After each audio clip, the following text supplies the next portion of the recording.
He's Alive, starring Peter Mark Richmond and Marshall Allman, with Stacy Keach as your narrator, was adapted for radio by Dennis Etchison and written for The Twilight Zone by Rod Serling. Heard in the cast were Roger Mueller, Jason Bradley, Christian Stolte, Doug James, Jeff Lupetin, Amanda Amari, Elizabeth Lido, Vince Amari, Alex Sopner, Frenette Lebo, Carl Amari, Kurt Nabig, Peggy Roeder, and Jason Mallow. This copyrighted radio series is produced and directed by Carl Amari and Jason Mallow for Falcon Picture Group. Doug James speaking.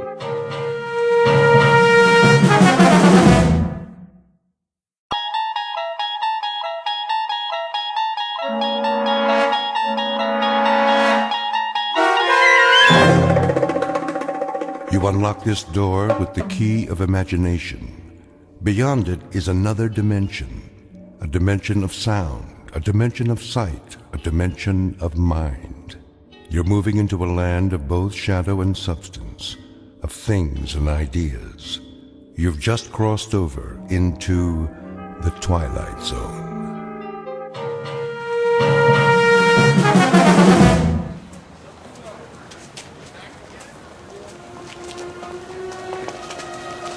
That looks like a good spot. Where? Up ahead on the corner. Yeah, we'll set up some boxes. I don't know. It's perfect, I tell you. All these people taking a walk after dinner, they'll listen. Oh, they'll listen, all right. Just hand out the pamphlets for now. I have to work on my speech. What speech? You don't need one. Just say it the way you say it to us. These people, they don't know what we stand for. So tell him, Pete. We'll make sure they listen. Put the flag up against the building. Which one? Both of them. Ours and Old Glory. The big two. There's some boxes. You can stand on them. I'll go set them up. Man, oh man, this is gonna be the night, huh, Pete? Well, I guess it's now or never. Got that right. How's my uniform look? Here, straighten your tie. The cap, the boots, perfect. You look like a leader. Big time. Go, Pete. Give him a dose of the truth. Hey, mister. Excuse me, little girl. Are you in the army? No army you ever heard of, sweetheart, but you will. My daddy's a lieutenant. Are you a lieutenant? Better than that, kid. A lot better. Now stand back. You're in the way.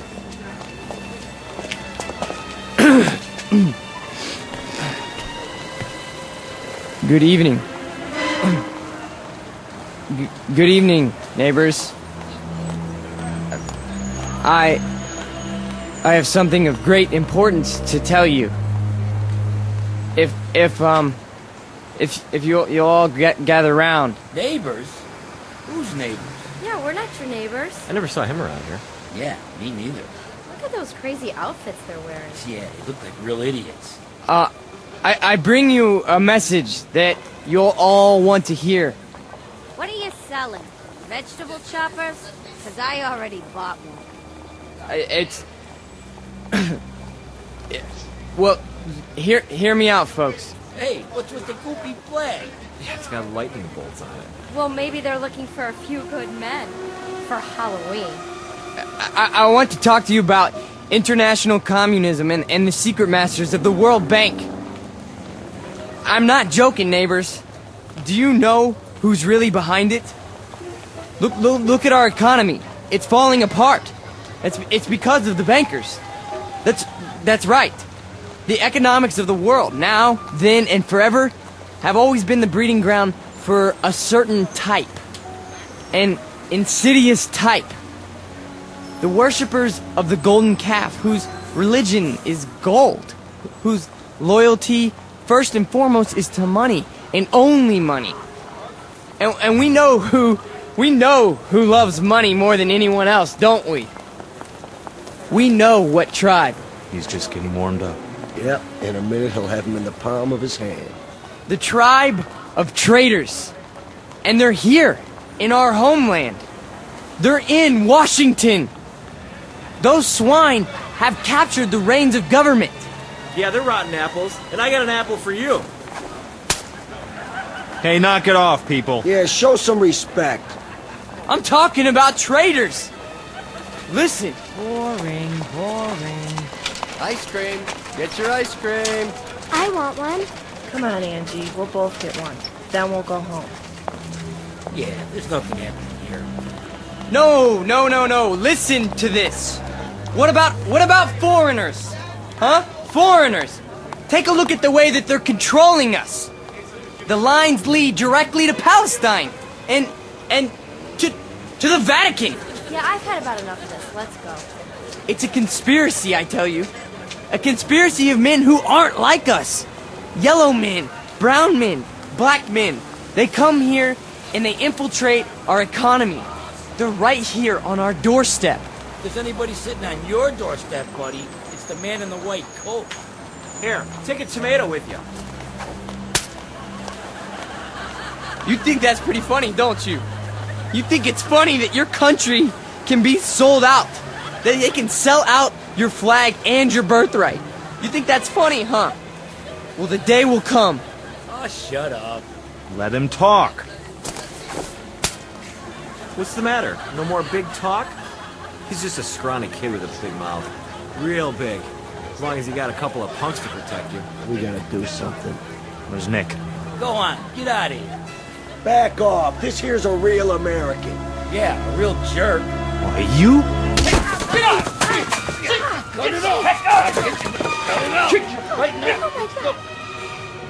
Portrait of a Bush League Führer named Peter Vollmer, a young man who feeds off his self-delusions and is left perpetually hungry.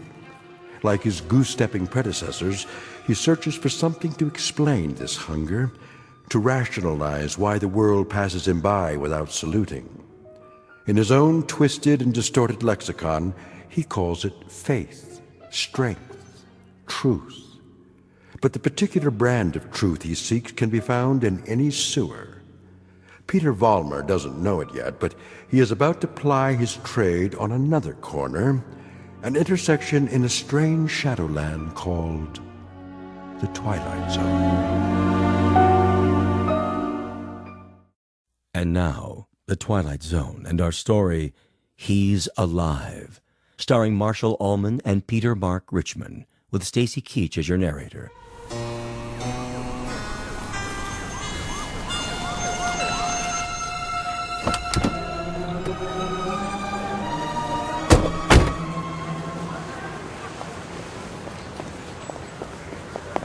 All right, folks, break it up. Party's over. Yeah, what's happening here?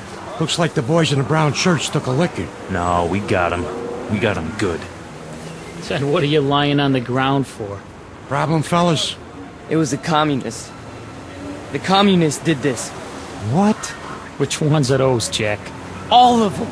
They ran away like cowards. We want to press charges. What about names? We need names if we're gonna charge anybody. Look, forget about it.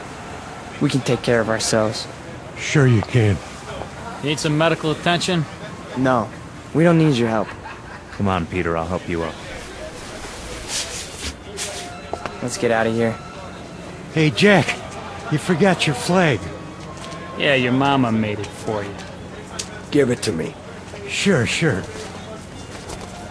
There'll come a day when guys like you will crawl on your belly to salute this. There'll come a day. Yeah, well, let me know the date, Jack, so I can stay home sick.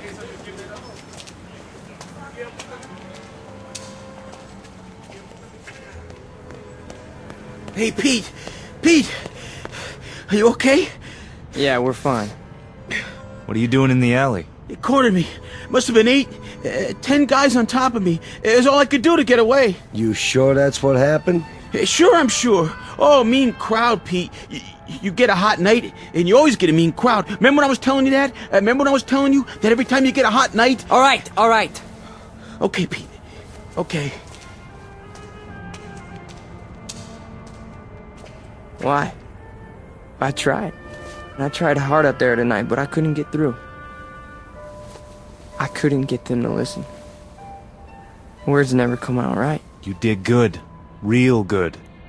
Someday they'll listen. They'll have to. They'll listen and they'll cheer.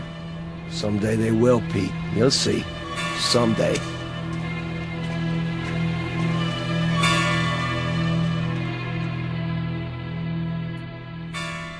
Now, hold still. It's It's only a cut, not a mortal wound. Wash your face when you get home and put some iodine on it. I think you will survive. Now, do you want a cup of coffee? I'd rather have a drink. A drink, is it? May I have a drink, Ernst? I have some wine. Will that do? Yes, please. Very well. You are a man now.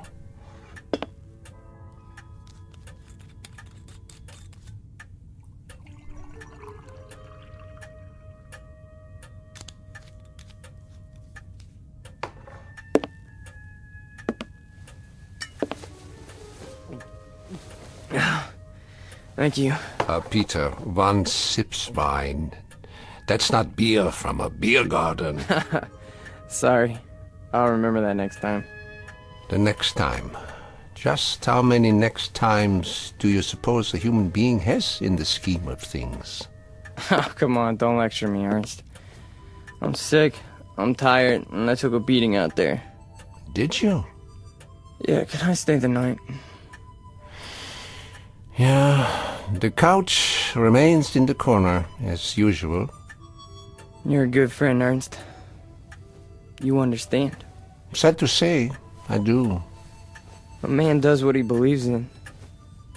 A man usually does. I believe in certain things. Is that right? You know I do. I mean, we're friends. You've known me since I was a kid. When you were a little kid, Peter, and I used to find you crying at my door late at night, I could pity you then. And now? What do you think?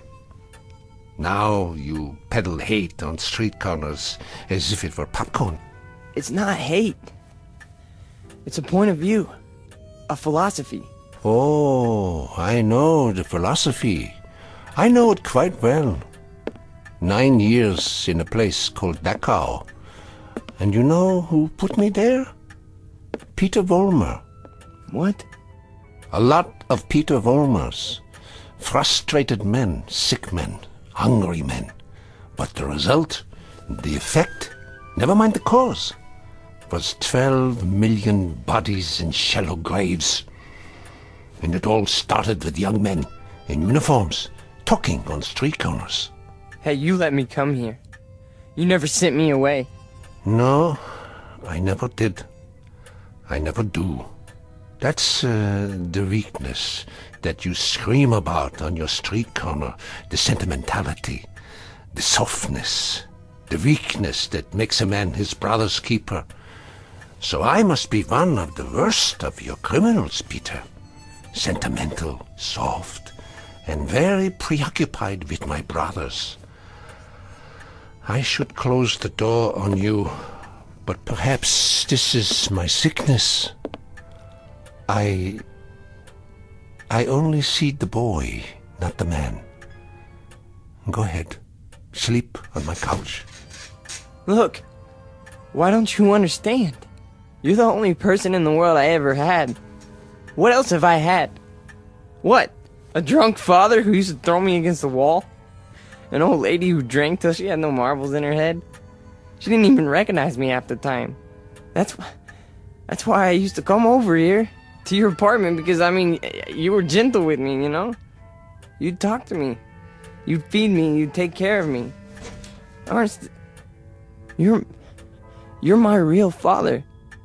Ah, this is the boy speaking again. The little boy with so much fear in him. Yeah, you rest now, Peter. You rest well.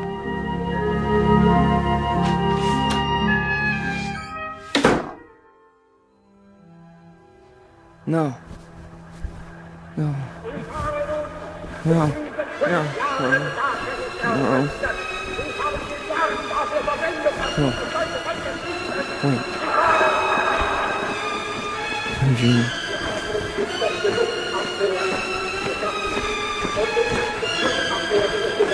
What? What? Peter! Who's that? Peter? Who's out there? Who is it? A friend, Mr. Vollmer. A friend? You have need of friends, yeah, allies. Yeah, come downstairs, Mr. Fulmer. Come down and we'll talk, you and I.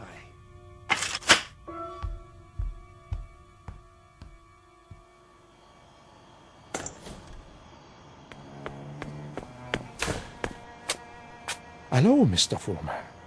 I heard people out here. Oh, did you?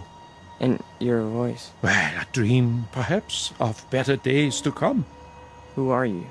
Take a good look. Do you not recognize me? Surely you have seen my picture. Wait. That hair. With the mustache. No. It can't be. You died a long time ago. Did I? Or perhaps I only wanted people to think so. But you're a great man. I am aware of your opinion. How did you know where to find me? I simply followed your tears, Mr. Fulmer. You said you have something to talk about? I do. I do indeed.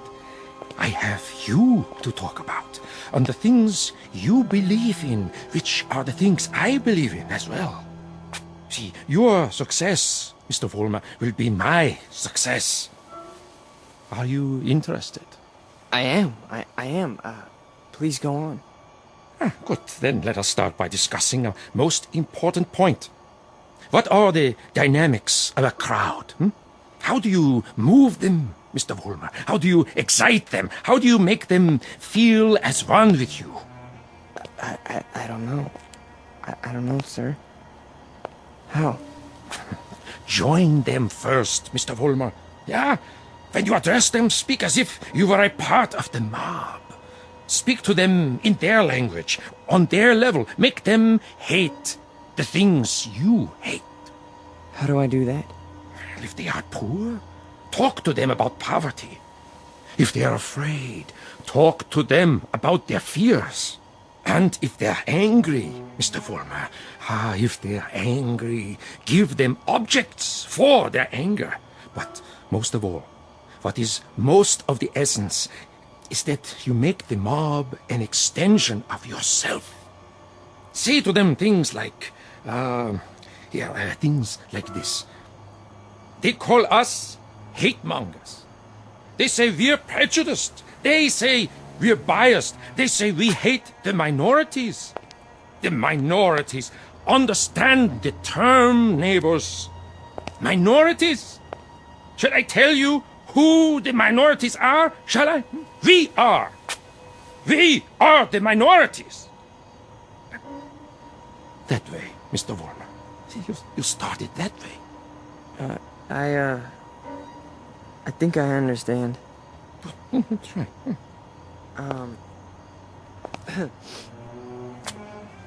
Neighbors. Neighbors. They call us hate mongers. That's it. More. They say we're prejudiced. They say we're biased. Yeah, now you have got it. Go on. The minorities? Understand the term, neighbors. The minorities. Shall I tell you who the minorities are? We are the minorities. Because patriotism is the minority. Because love of country is the minority. Because to live in a free white America seems to be a minority opinion. Let me tell you something, neighbors. I want you to dwell on this. Just dwell on it. Once we had an atom bomb, and suddenly the Russians had it. We wanted to send men into space, but it was the Russians who got there first. We had a hydrogen bomb. It was the Russians who exploded theirs. Who gave them the bombs? Who sold us out? Who stabbed us in the back? Well, if it's the minority opinion that we must survive, then we are the minority. And this minority will not stop until it's the majority. This minority will not give up the fight. No, this is the promise, and this is the legacy.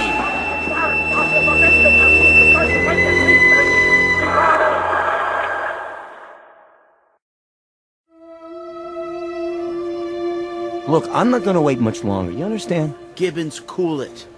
Pretty good crowd tonight, huh? Great crowd, and you were great, Pete. I mean it. Thanks, Stanley. They're finally responding. Responding? You had them right where you want them. Yeah. This here is my hall. You've been renting it all this time, but I ain't got the money yet. Hey, can't you see we're busy?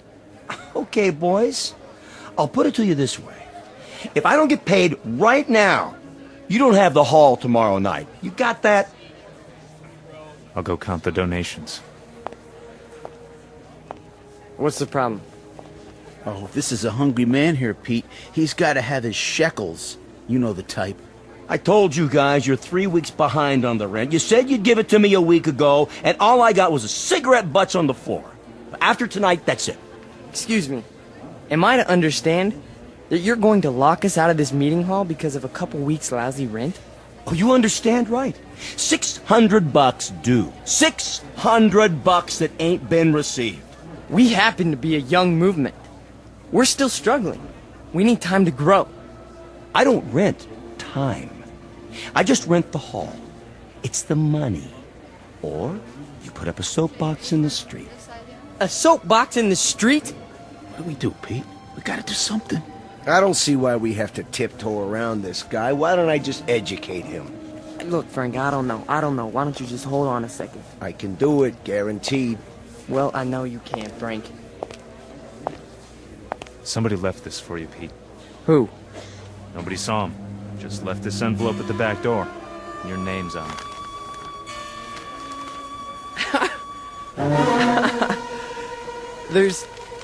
There's money inside. 6 C-notes. Hey, how about that?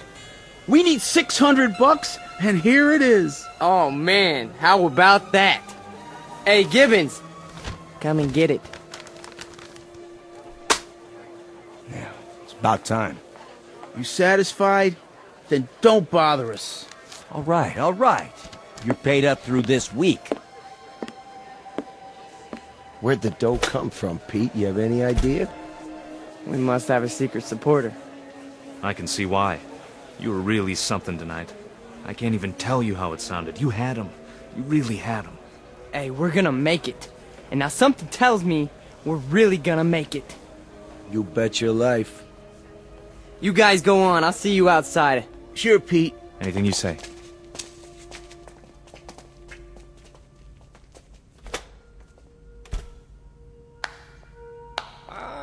Excellent performance, Mr. Vollmer. Yes, very effective. Very effective. You learn quickly. Well, thank you. I didn't know you were here. I am always here. Pleased to be of help. You learned the style very well. You delivered it precisely as I told you. I'm very obliged. And the money? Oh, it was the least I could do. We couldn't have you thrown out into the streets, yeah? I happen to feel that your work is very important. You're with us? With you? Oh, Mr. Vollmer, you might say, I am you. Now, I have some suggestions. I'll continue to give you speeches, but there's a matter of importance that must be taken care of. What is it?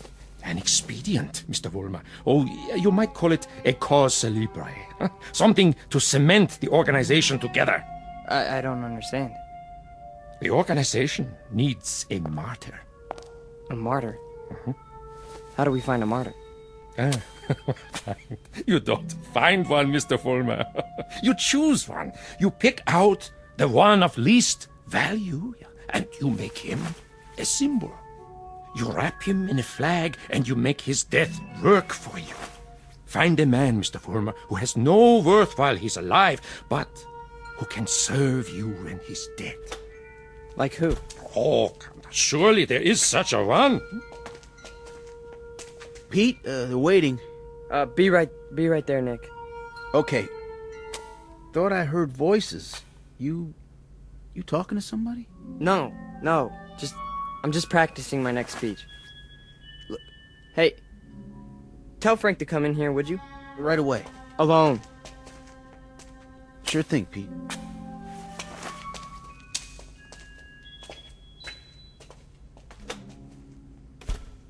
An excellent choice, Mr. Vollmer. The little fat one. Yeah. Now, all you have to do is arrange it. The only thing is, I've known Nick for a long time. Isn't there some other way? Other way? There is no other way, Mr. Vollmer. And if you weaken now, there's no point in going on. When Frank comes back, tell him you've discovered an informer. Tell him the informer has done you irreparable damage. The informer must be put out of the way, but cleverly, subtly, so that there is some question as to who is responsible. But Nick's been with us from the beginning. The beginning? Oh, no, Mr. Vollmer. None of you were at the beginning. None of you. Nick's my friend. And this is an act of friendship. We are allowing him to serve the cause. How glorious for him. Nick says you wanted to see me? We got a stoolie in the group, Frank. A stoolie? Yeah. Nick's been talking. And I think he's working for the police. No. I know it to be a fact. Everything we've done, everything we've said, Nick snitched on us. Are you sure? Beyond a shadow of a doubt. Well, what do you want to do, Pete? Get rid of him. Get rid of him so that it looks like somebody else did it. Make it look like someone who hates us. I understand. I understand, Pete. You call it, you got it.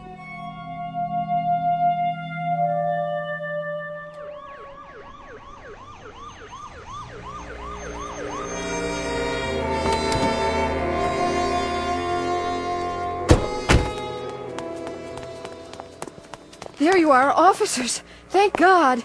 Stay calm, ma'am. Now just tell us, where's the spotty? Over here, in the alley. Shine your flashlight on it.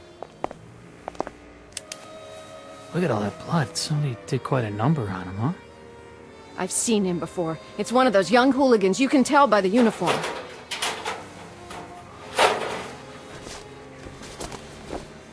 He's dead, all right. Call a meat wagon. What was this one's name? Wait a minute. There's a note pinned to his chest. What does it say? A good fascist. What do you suppose that means? One of their enemies must have put it there after he beat him to death. Yeah, but which enemy? There's a lot of them around here. Fewer and fewer every day.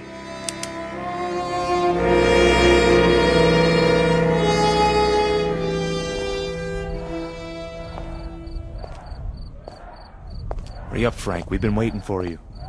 Is it done? Cross off the little creep. Anything else? Then, we finally have our martyr. Pete, you better go on. They're going nuts in there. It's a good crowd tonight? Right to the ceiling. What's the matter, Stanley? Oh, nothing. Then why the look? It's just that... Nick was a nice guy, Pete. I miss him. Stan, you listen to me. You forget about Nick right now. He was a fat pig with no guts. He was a greasy big mouth who copped out every time he took a breath. A nickel and dime Judas who got exactly what he deserved. So don't mourn for Nick. He doesn't rate mourning. Not that pig. You got that, Stanley? Look at me, Stanley. You got that? Yeah. You have his poster ready? Blown up bigger than life. Just like you said. Good. When I give the signal, unveil it behind the podium.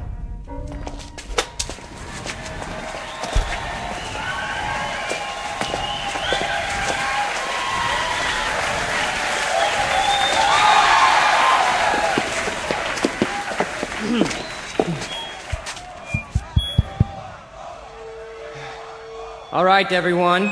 I have something very important to say. A man of honor has died tonight. A decent, courageous fighter for the cause of freedom. He gave his life. He gave his life for us. Some skulking assassin murdered him. But friends and neighbors and co-fighters Nick Bloss did not die in vain. They stilled his great heart, but they could not stifle his memory. They could not obliterate his courage. They could not wipe away his honor. He lives, my friends. He lives in you, and he lives in me. He lives deep in the gut of any human being who believes that the United States of America should be free, should be untainted, should be free from the mongrels who try to enslave it.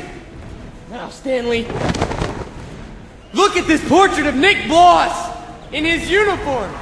He wore it proudly. He died for it. And you and I, neighbors, we will live for it!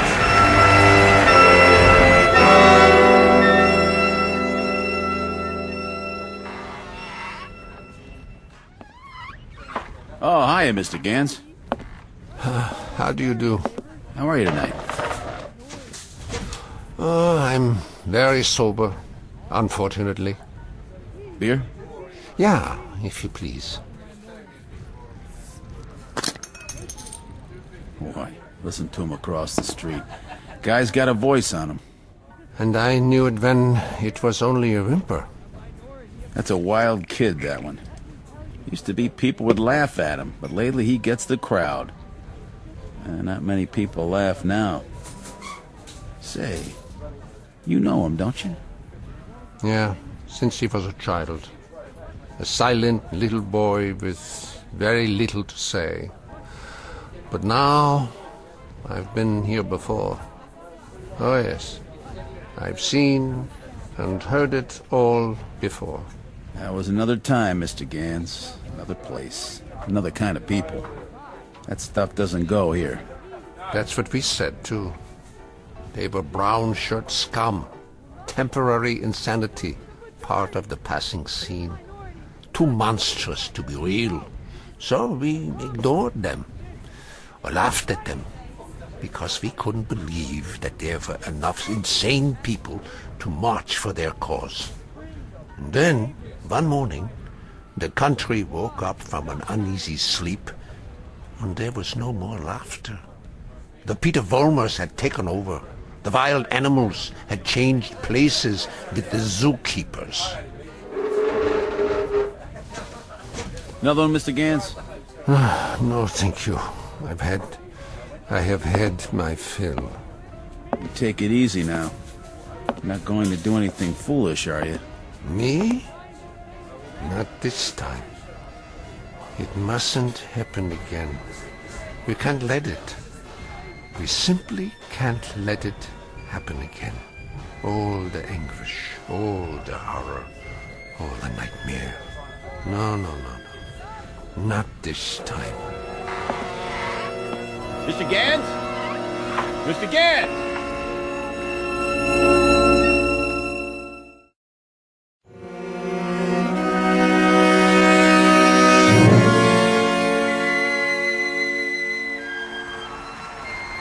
And so I tell you, my friends, we will take it to the streets. There's going to be a big meeting tomorrow night with searchlights and banners and drums and armbands. For every one of you who wants to join us, we have armbands. And soon, very soon, we will have uniforms for all of you. When we march! Who's that? Search me. Go on, Mr. Volmar. You were saying? Ernst, what are you doing here? I can tell them what you were saying. I have heard it all before. I have heard it 1,000 times before. In Munich, in Berlin, on 100 different street corners. It was drivel then, and it is drivel now. Ernst, you've got to stop. And what is this one here? The latest model? A new Führer right off the assembly line? Well, this one isn't so new. He is just a cheap copy. Oh, let me tell you about this one. About the breed, the species. They are all alike. Problem children with illusions. Sick, sad neurotics who need applause like a needle. That's enough, Ernst. Please. Please. Listen to me, Peter, and let them listen, or I will tell them about a quaking, whimpering boy who cried on my couch, who still cries on my couch. Ernst, don't! They need parades and torchlights and slogans like therapy. They need uniforms and armbands because without them they are naked and pitiful. This one grew too old to bite his nails, so he made believe he could lead others. Pete, don't let him have the mic. Put him down or I'll put him down. Yeah, put me down, Peter. Shut me up. Stifle me, huh? Why don't you? Why can't you? Because this is your courage right here. The symbol on your sleeve. A torch on a lightning bolt. A crude drawing for children. I'm warning you, Ernst. This patch is your strength. This and the crowds and the sick aisles. And if I tell you to your face, Peter, that your courage is made out of cloth, that your ideas are filthy garbage, and that you are something less than a man, what do you say to that? How do you answer me? Like this! Oh, the rebuttal. The only answer your kind knows how to give. Is that the best you can do? A bloody nose? This is your Führer? He is yours. I give him to you. A gift from the sewers. You see, folks, the way it is. Hey, Pete, don't worry about it. It's just an old man. One crummy old man. The way it is, I knew him. I knew the old man once. Is that a fact, Mr. Former? Yes, that is a fact. I used to know him. And... who's he talking to? Mr. Former, I have no interest in who he is. My concern is in what he is. He cheapened you in front of these people. You barely had the strength to strike him a slap, like a woman. Your voice is like a lion, but your instincts are rabbits. And you? Instincts like a rabbit. Slap like a woman. You stand in the darkness and plan the battles. But you're never there when they're fought. No. Why don't you come up here alongside me, huh? Why don't you let them see who you really are? Why don't you make a speech? Mr. Former, I was making speeches before you knew how to read them. I was fighting battles when you were struggling to get out of a womb. I was taking over the world when your universe was a crib. And as for my standing in the darkness, Mr. Fulmer, I invented darkness. Then you take the stick. Go on. It's all yours. Pete, who were you talking to? Where are you going? You can't run out.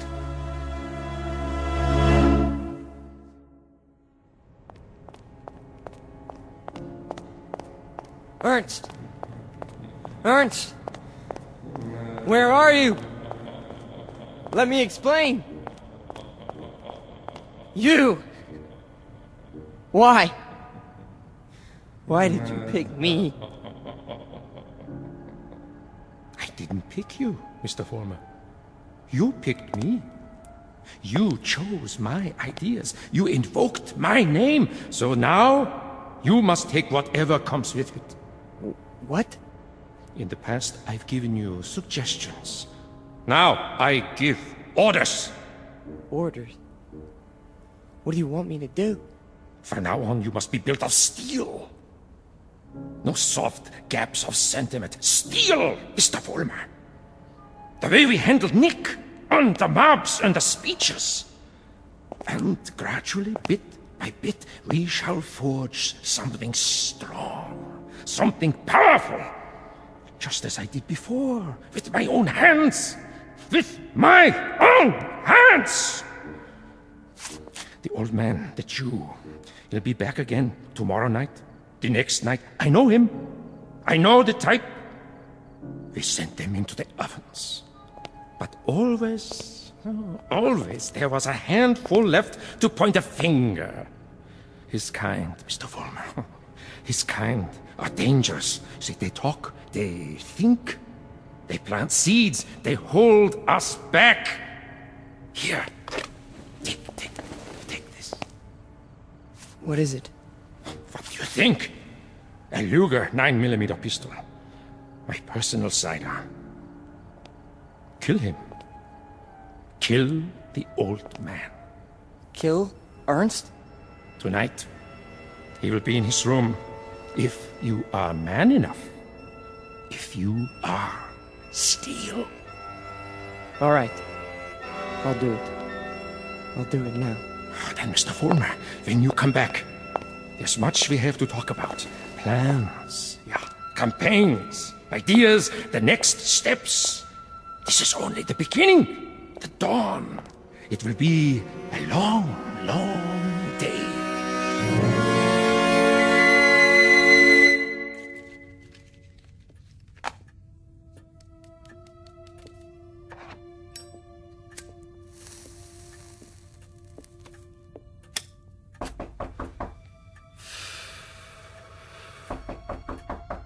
Yeah? Come in. Ah, I thought it was you. You wouldn't listen to me, Ernst. On the contrary, I listened to all that I was able to stand. You should pay attention now. I can't even begin to tell you what's happened. It's too incredible. It's too unbelievable. I can tell you this much. We're on the march. From now on, we only go forward. There's no stopping us. No stopping you, Peter? An old man stopped you tonight with a few words. He stopped you with the truth. You're wrong, Ernst. It's not just me anymore. There's someone else. Someone behind us. Someone even you tremble at. He'd have to be a very imposing figure, Peter. Much more imposing than you. Oh, he is. He gave me this. See? More imposing even than a gun. That's only because you don't think I'll use it. Which only goes to show that you don't know me. I know you, Peter, I know you. From a ravaged little boy wanting love to a torn man looking for respect, identity. I don't fear you. So you may do what you have in mind at any time you wish. With this one last reminder. You can never kill an idea with a bullet. Never. No. I'm all steel now. Ernst, I'm made out of steel. No more sentiment. No more softness. Just purpose. Just will.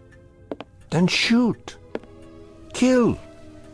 Destroy me, if you can. Am I close enough to you? You're frightened. Admit it. Not at all. Impatient and a little bored. With living? With having to live in a time that produces people like you. Once, years ago, you made death inviting. You still do. So do me the goodness, Peter. Get it over with as quickly as possible. I'm waiting, Peter. Kill him, Vollmer. Kill the old man. Kill the Jew. Use strength. Use will. Be made of steel, Vollmer. Kill him! Kill him now! You see, Ernst? I told you. I told you! I'm made of steel. All steel. All strength. But at the expense of things that most other men have.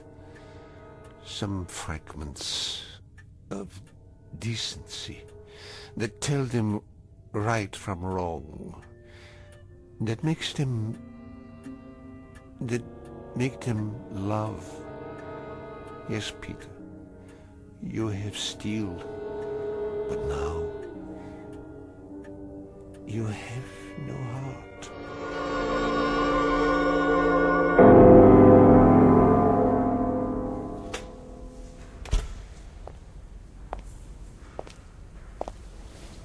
Where is everybody?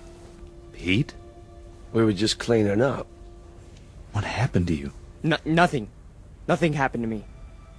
You tell them. You go out there and you tell them. But they've all gone home. Tell them I'm still in charge. I'm number one. You serve, I lead. Understand? You serve, I lead. Come on, Pete. Let's go. No, he picked me. Out of everybody, he picked me. What's wrong? Don't you believe me? He did. He picked me. So long, Pete. See ya. Don't you walk away from me! Frank! Frank!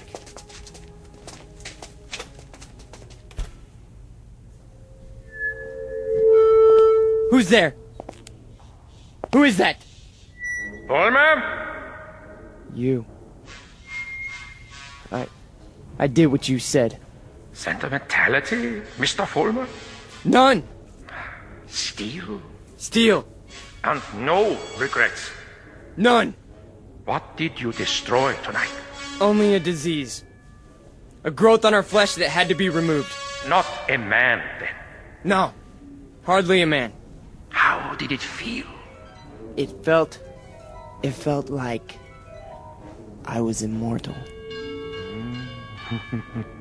Mr. Vollmer, we are immortal. Yes. Yes.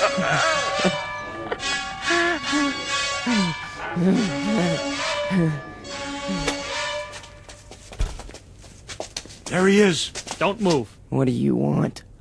Peter Vollmer? Yes. We have a warrant for your arrest. That's impossible. The charge is conspiracy to commit murder. Your two friends are outside in cuffs. The victim's name was Nicholas Bloss. Get away from me. He's got a gun. Drop the gun! Now! Walk toward us with your hands up! Hey, look, he's going to the other door. Tell them to cover the alley. Halt! Halt, or I'll shoot!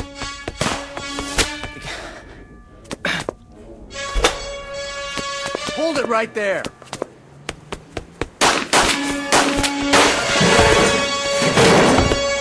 We got him. He's hit. Call for an ambulance. You have the right to remain silent. Anything you say can and will be used against you. There's something very wrong. There's something very wrong. Easy, kid. Don't try to talk. But you made a terrible mistake. I'm made of steel. It's true. Don't you understand? I'm made of steel. I'm made of steel. I'm made of steel.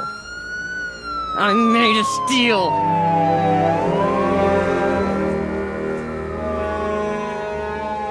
Where will he appear next? This phantom from another time, this resurrected ghost of an old nightmare. Chicago? Los Angeles? Miami, Florida, perhaps. Vincennes, Indiana. Syracuse, New York. Any place, every place where there's hate, where there's prejudice, where there's bigotry. Because he's alive. He's alive so long as these evils exist. Remember that when he comes to your town. Remember it when you hear his voice speaking through the mouths of others, no matter who they may be. Remember it when you hear a name called a minority slandered. Any blind, unreasoning attack on a people or any human being. He's alive. Because through these things, we keep him alive.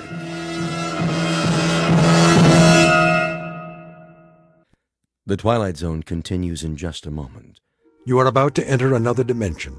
A dimension not only of sight and sound, but of mind. A journey into a wondrous land of imagination. Next stop, the Twilight Zone.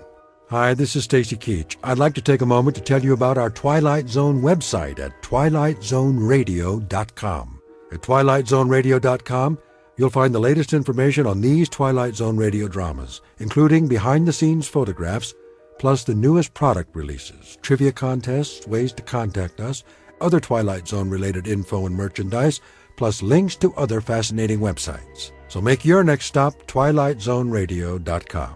Visit twilightzoneradio.com to purchase these Twilight Zone radio dramas on cassette and CD, or call toll-free 1-866-989-ZONE.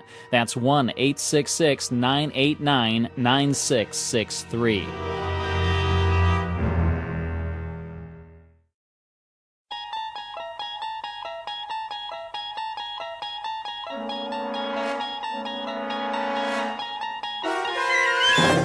You're traveling through another dimension. A dimension not only of sight and sound, but of mind. A journey into a wondrous land whose boundaries are those of imagination. Your next stop, the Twilight Zone.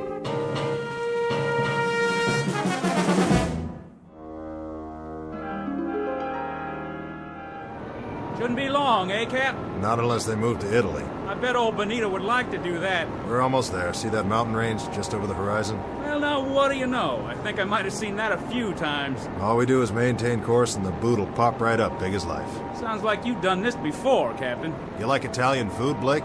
Me? Yeah, spaghetti's okay. No meatballs, though. They give me heartburn. Okay, no meatballs. Beautiful day like this, I thought we'd just bomb the supply dump, then sit down and have us some lunch before we head back. How's that sound? You picking up the tab? Don't worry about it. This one's on Mussolini, his own personal mess hall. Yeah? Special orders. I hear the Allies can drop in anytime. Oh, I get it. So we'll quit pounding him, huh? Plus, he wants to show off what a good cook he is. Watch out for the garlic, though. That's his secret weapon. Lousy greaser. I got something for him. There it is. Target in view, Jimenez. How's our time? On the money, Captain. Set the bomb bay doors. Check. Ready to release on your command. Take her down 400 feet. Hope they don't have no big guns today. They don't. That's why we're gonna win this war. Another 200 feet. Let's drop these babies right down the smokestack. Yes, sir. Is that flak? I don't believe it. Give me some altitude. Looks like the jerks finally got some artillery. Pull up on the stick. I'm pulling. That was too close for comfort. Pull up, I said. Climbing, Captain. Higher. We're hit. Kransky, you okay? Waist gun good, Captain. Connors? Missed the tail by a mile. Blind. We took a hit on the starboard engine, sir. Looks like we're losing fuel. Then let's drop our payload and get out of here. Fast. Yes, sir. Mayday, Mayday. This is King 9 calling Firefly. King 9 calling Firefly. Come in, Firefly.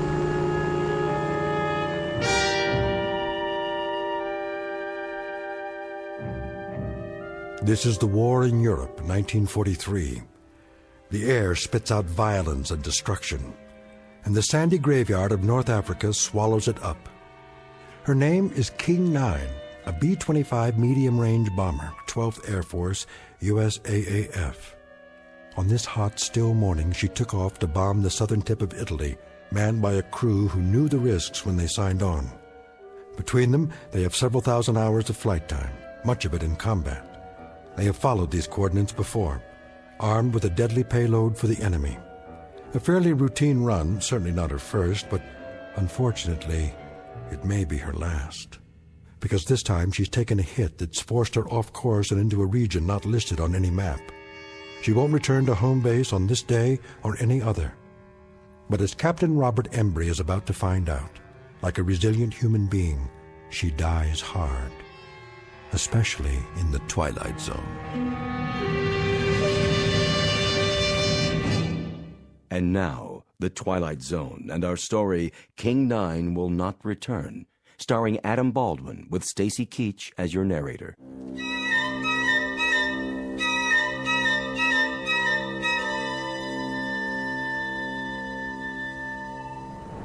What's the damage, Blake? We took a hit on the wing tank, Captain. How bad? Needle's dropping fast. We're leaking fuel. How much? A lot. Jimenez, what's our position? 10 degrees off course, Captain. Airspeed's dropping. Losing altitude. How far from base? Too far. We'll never make it. We may have to ditch. Down there, oh mamma mia. Take a look around. See anything? Nothing but sand, sand, and more sand. Looks like one great big beach and no ocean. Then get ready for some belly surfing. Landing gear? Leave it up. Won't do any good. The sand's too soft. Connors, Klein, all crew, strap it in. We're gonna attempt an emergency landing. Flaps down. Level her out! She won't hold! Pull up! Get over that dune! There goes the other engine. Hang on! She's holding! We're gonna belly in like a glider, nice and easy. Piece of cake, Captain, piece of cake! Watch it! Watch it! We're coming in too fast! I can do this, I promise you. Captain! Look out!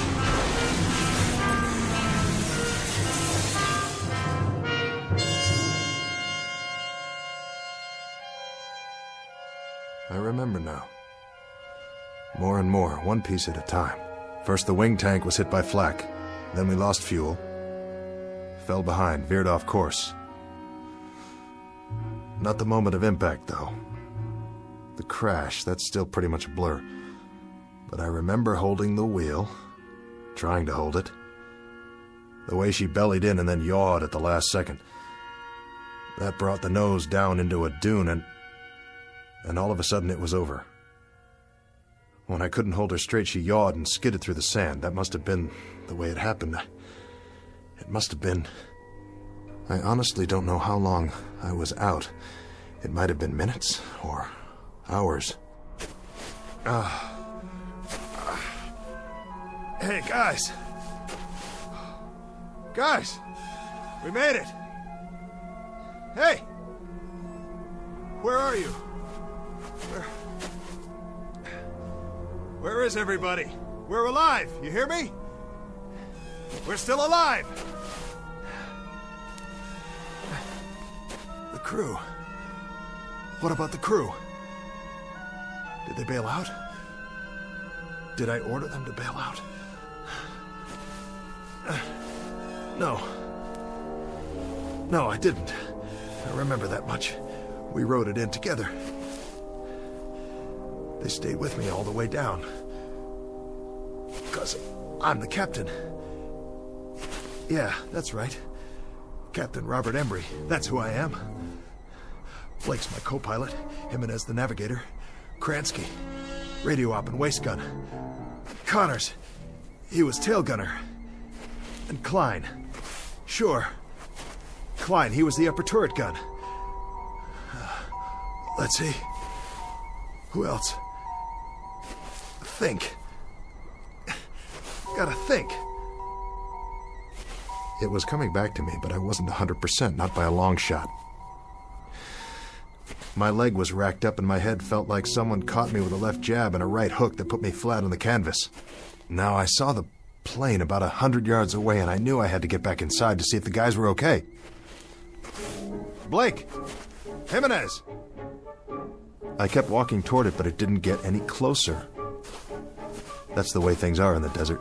Something about all that sand and nothing to measure it by. But I kept going. I had to help them if I could. If there was any way, any hope. Are you all right? Connors! I climbed up on the wing and finally got in through the gun turret. I dropped down inside. Blake? Blake, answer me. That's an order.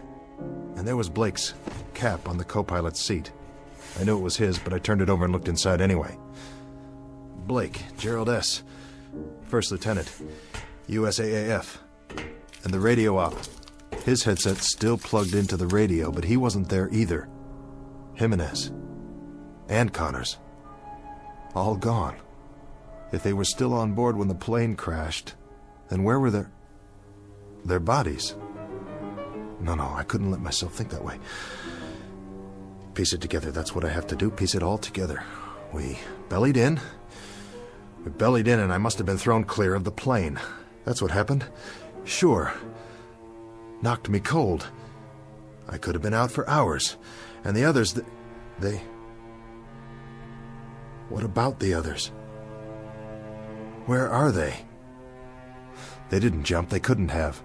The chutes are still here, all of them. And they're not dead. They couldn't be dead. There are no bodies. But if they left the plane and started walking, why didn't they take me? Morse code. Yeah, I'm here. We're here. Wait. Give that to me one more time. Mayday, Mayday, this is King 9 calling Firefly. King 9 calling Firefly. Pancaked in the desert, 1 hour 30 minutes from last checkpoint. Bearing 290 degrees, terrain flat and sandy, low hills to the north. No other landmarks, no sign of crew. Mayday, Mayday, King 9 to Firefly. Come in, please. No answer. Nothing in the headphones, not a blasted thing. Easy now. Easy, don't panic. Go back to where this all started. The last thing I remember. I'm sitting in the cockpit. Right here. We're dipping. The ground's coming up to meet us, and we're sitting down hard. Flaps down. Level her out. Get over that dune. She won't hold. I can do this. I promise you.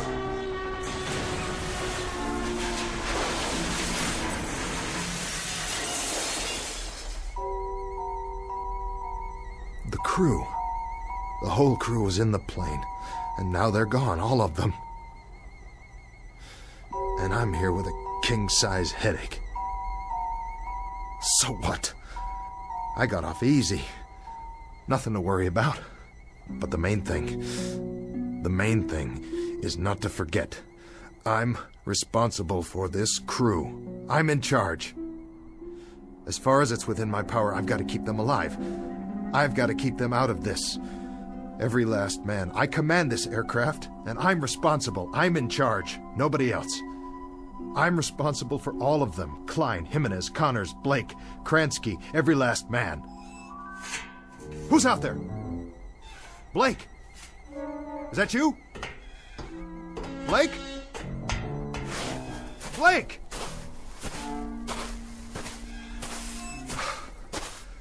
No. It's not you, is it? Just a piece of the tail assembly.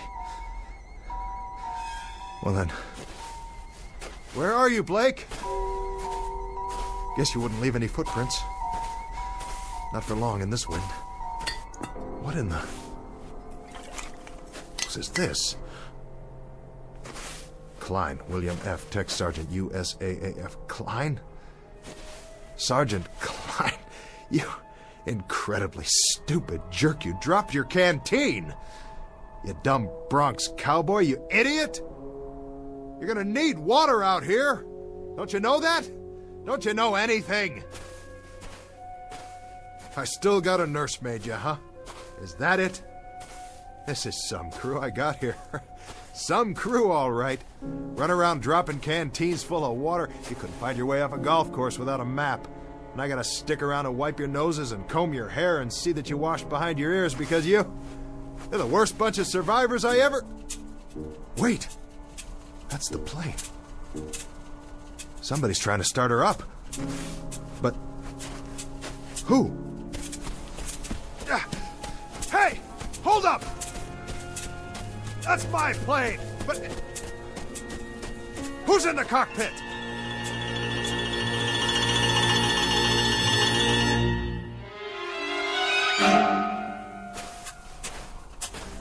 Who's in my plane? Is that you, Blake?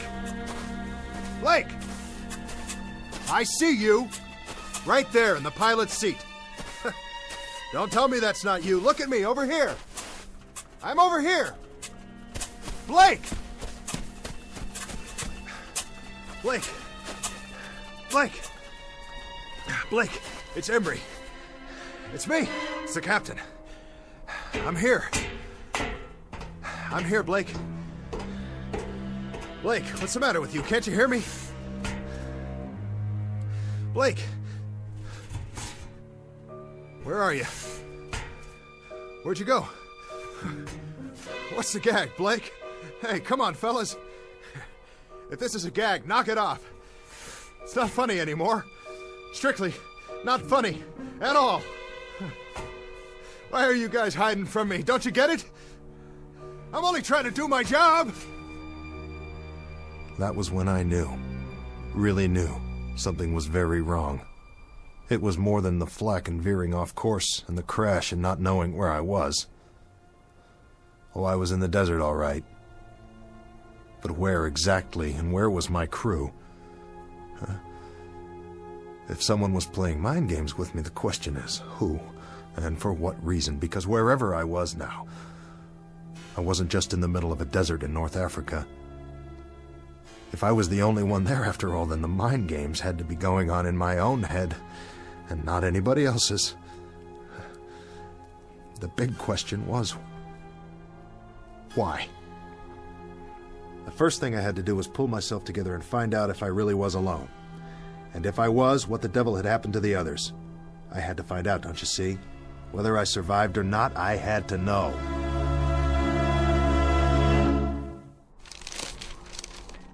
Gonna be a long night. Get a campfire going, then they'll see where I am. Hey! You out there, guys? Sure you are. You started walking, didn't you? With or without your canteens and your rations. But you won't get very far. You couldn't have. I wasn't out that long. You watch it, boys. The animals are restless tonight. Whatever kind of animals live in the desert. Blake! Jimenez! Connors! Klein! The whole lot of you! This is your captain speaking! Look over your shoulder! Here I am! I'm waiting!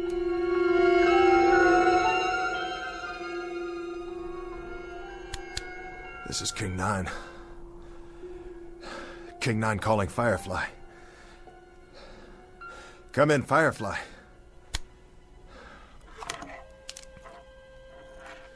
Let me tell you something, Firefly, if you're still out there. Now listen up.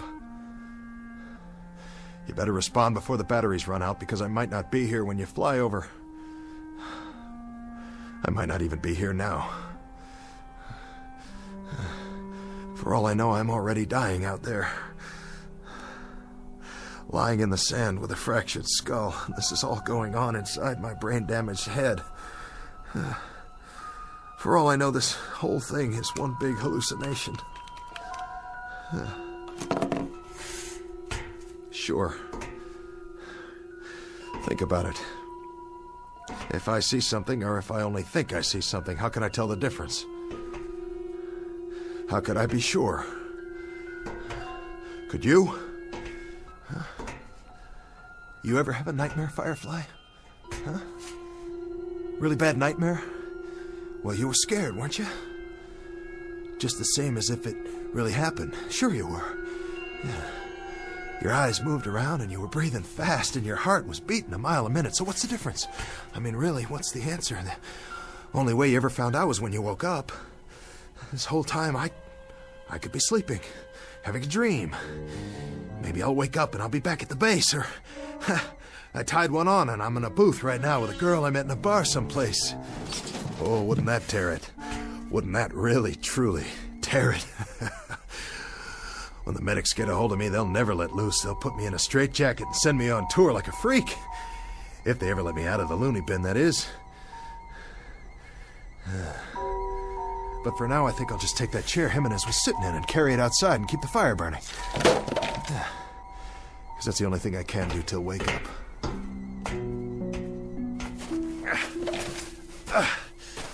Hallucination, hell. I saw Blake. I saw my co-pilot sitting in that cockpit. That was no hallucination. I saw him. Nobody can tell me any different. Maybe I'm a little woozy, but I'm not that far gone yet. Concentrate. Gotta keep my head clear. Piece it together. I'm Robert Embry, captain. I fly a B-25 bomber. It's called King 9. It crash-landed in the desert. This desert right here. Because I ran out of fuel. Yes, I did. I did that. And now I gotta keep the fire going. So they'll see. And come back. You're responsible for the ship and the men. You, mister. Now you gotta pick up the dice and you gotta throw until you make a pass. That's the hand and you gotta make it. 6 the point. 6 crewmen. They're in your hands.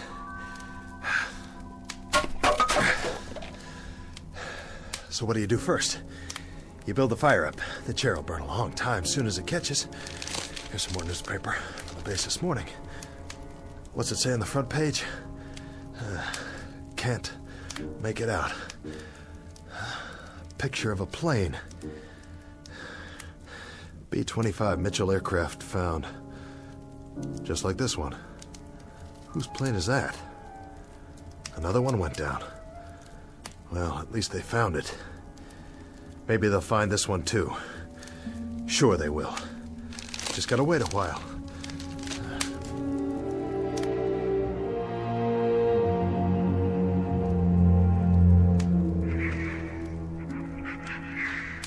Embry, Robert, 24 years old. I took pre-flight training at Amarillo, and then I took multiple engine at Randolph, and I went to England. And then to Africa. And now we're based in Tunisia. And we were on a routine mission to southern Italy, and we caught some stray flak where there wasn't supposed to be any. And then we ran out of fuel. And I got the poor devils off. Of course. I did that too. It was my fault. I got that much down, no question about it. It was my fault. But where are they? Where'd they all go? Hey! Hey, fellas! No more hide and seek, okay? Time to come home now. Dinner's ready. Come to Papa. Fellas! Fellas! What's this? A cross? Made out of metal? From the plane. And a flak helmet hanging down. But who? Who put it here? Somebody wrote something. Tech Sergeant William F. Klein died of wounds received in crash April 5th, 1943. Rest in peace, buddy. The crew. Oh, Klein, I didn't know. I didn't know. I'm sorry. I had no idea. Rest in peace, kid. Rest in peace. Captain! Huh. Who goes there? Blake! Is that you, Blake? Captain M. Connors? Hello, Captain. Kransky! It's you, and who's that? Here, sir. Jimenez! And the man next to you, what's the matter with his face? Is that blood? All present and accounted for, sir. Klein, I don't believe it. You're not dead. Well, neither am I. Neither am I. I'm here, fellas. We're all here. We can do it. Whatever it takes. Come on. Plane's over here. I'll show you. See? It's kind of banged up and the aft fuel tank's definitely shot, but the other engine looks okay. And some of the instrumentation's haywire. Of course, we'll have to get our wheels down. We'll have to raise the ship and get under there. Because we're not going to walk out of here, that's for sure. That's a definite. Can't walk out, so we're going to have to fly.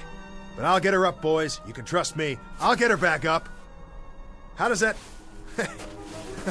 Hey! Hey, where'd you go? You hiding behind that sand dune again? What do you want to do that for, huh? Hey, guys. Where are you? Listen to me. We can do it. I can do it. You'll see. All we have to do is get this propeller out of the sand and free it up.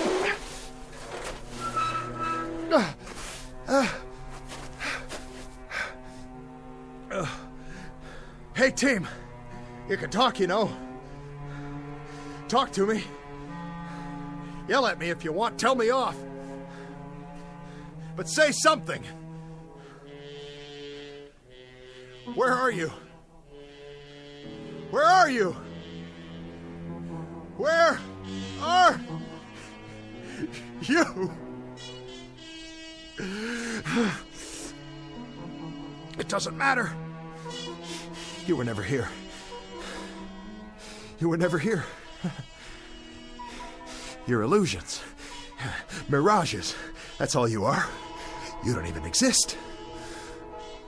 But there are no mirages at night. Only during the day, when the heat waves come off the sand. So either I'm dead, or out of my mind, or I'm off in limbo someplace. I'm unconscious, I'm sick, that's it.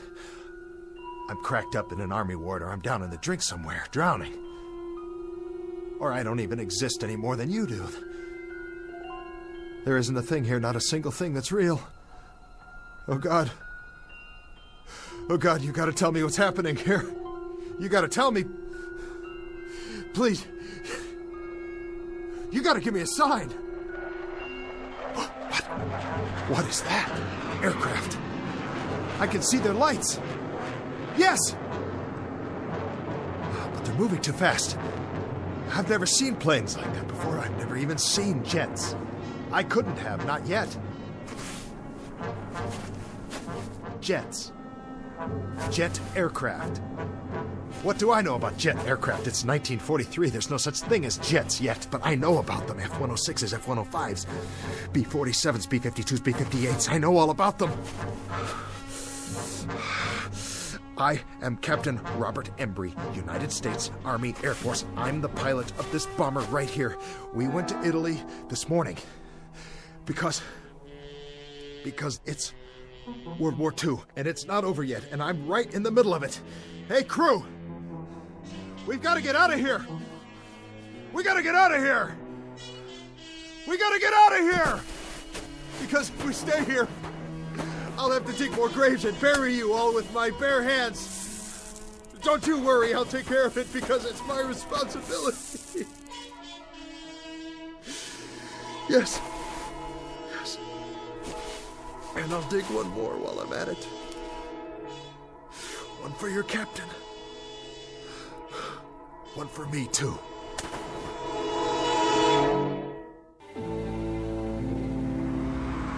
It's your Tribune here. All the news. Latest on the Kennedys. Big changes in Cuba. Mystery plane found in the desert. Read all about it. I'll take one. 10 cents. Get your latest news right here.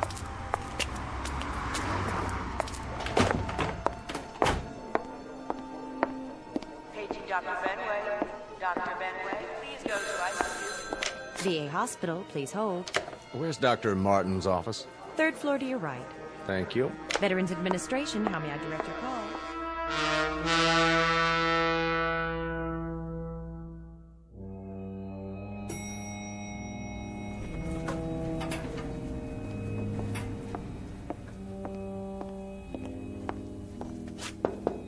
Come in. Dr. Martin. Yes? Stephen Markham.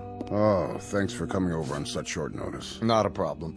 Your patient, Embry, is that his name? Robert Embry, age 41. He was admitted a few hours ago. May I see his chart? Happened this morning. He went by a newsstand, looked at a paper, and went into shock. When the ambulance got there, he was almost catatonic. This newspaper? Yes, that's the one. And that's what set him off, the front page? That's why I thought we should have a psychiatrist in on it. Odd. I thought so, too. So after he came around and told me the story, I spent the day digging into the fellow's background. I checked with the Pentagon in Washington. It's all confirmed. The information's in the file. He was a captain in the Air Force. Flew a B-25, Africa and Italy. 37 missions. Discharged in August 1943. Recurrent fevers. Any trouble since? Nothing. But if you look back at his original record, there is some suggestion of a psychological disturbance early on. He was discharged before they could find out much about it. It was all brought out in a Squadron MO's report just before his discharge. And this was his plane? That's the one. B-25 Mitchell bomber found. World War II bomber found intact in the desert. Lies 17 years in sand. Remains of crew not yet located. Hard to believe, isn't it? His plane and his crew, the King of Hearts. They took off for Italy on what was supposed to be a routine bombing mission. They'd done it many times before. But Embry never went on that last mission. He reported to sickbay that morning, and someone else flew the plane for him, his co-pilot, Blake. It never returned. And for 17 years, he's known that and carried it around with him buried deep in his gut. Not deep enough. When he saw the picture of his plane on the front page, he wasn't able to keep himself from letting out one scream, and then going into shock. The mind is a very delicate thing. Sometimes there's an infinitely fragile balance. We never know how fragile until something sets it off and tips the balance one way or the other. Something like this, completely out of left field. How's he doing? I was just going to check on him again. Why don't you come along?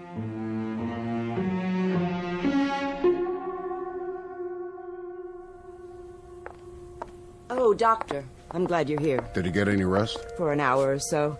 He still seems agitated and disoriented. Thank you, nurse. Dr. Markham here would like a word with him. Of course. How are you feeling, Mr. Embry? Sorry, I don't know what's wrong with me. That's what we're here for. To get you back on your feet. That's our job. Crazy dream. Crazy. Was it? I went back. Where? The desert. Take it easy, Mr. Embry. You don't have to go over it again. Go ahead. You went back, and then what? Back to the ship. I tried to find the guys. I looked for them, looked all over, I swear. But they were gone. I thought I saw Blake and then the others, but it wasn't real. A mirage. Yeah, a mirage. An illusion, that's all.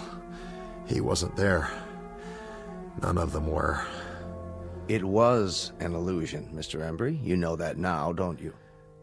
I guess so. I guess so. It seemed so real. It's over now. All that's behind you. Is it? I should have been on that plane. I should have gone on that mission. I chickened out. You didn't chicken out. And you had no way of knowing that the plane would never come back. You'll realize that as time goes on, and you'll feel better for it, Mr. Embry. It's out in the open now. You don't have to keep it buried inside you. That's what's been hurting all these years. How did you know? You've been carrying around one gigantic guilt complex for something that wasn't your fault. Buried. Yeah. Buried. I found Klein's grave. Did I tell you that? He was killed in the crash. Take it easy. But then I saw him. And I saw the others, too. I thought I did. I thought I did for a moment. The whole crew. I would have buried them, you know. The last thing I dreamed, I was digging graves for them in the sand so they could be buried just like he was. You need to get some sleep now. I'll ask the nurse to give you a sedative. As soon as you're ready, you can get back to your life, but there's no hurry about that. What you need right now is rest. Another crazy thing. Another part of the dream, whatever it was. I was standing in the desert, and I asked for a sign. And I looked up, and there were these planes overhead in the night sky. They were moving fast, and they made streaks, and I could tell by the sound. They were jets. Isn't that wild? It was 1943 in the African desert, and up above me were jet planes. F-105s and 106s. Just as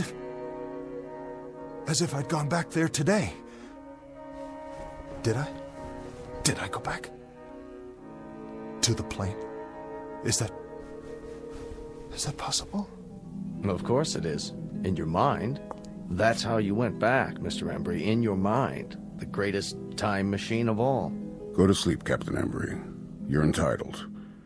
You're going to be all right. Thank you, Doctor.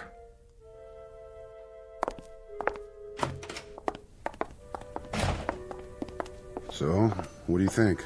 I'd like to talk to him again in a couple of days, start a treatment plan on a regular basis. I can set that up for you. But I think the worst part of it's already over. The guilt's out in the open, and he knows what it is. And the dream? The delusion? Right now, it's still so fresh, it feels very real to him. In a few days, in a week or two, it'll lose its reality. You sure? Nothing's guaranteed, and that's why I want the follow-up. But in a case like this, actually, I've never seen a case quite like this one. So much information coming back to him in a rush and generating a new set of memories he'd never had before. It's going to be one for the case books. Absolutely fascinating. He seems like a decent man. Yes, he does. And that's exactly what got him into this state. His fundamental decency. He has a conscience. If he weren't a good man, he wouldn't be vulnerable. And would have one less patient. I'd have a whole lot fewer. Is that Mr. Embry's room, Doctor? That's right. His clothes are in this bag. It was left in the examination room. You can give it to me, nurse. I'm going back in. Thank you, Doctor. What's that? I really don't know. Looks like sand. Yes, it does. Sand? Now, where in the world did that come from? I wish I knew. It was in one of his shoes. Could be from the seashore, Jones Beach. Or... where else could it be from? It could come from a desert. Really, now? I read the article in the paper. It said there were no bodies found in the area, not a single one. Well, the sand would have covered them over. The sand didn't cover the plane.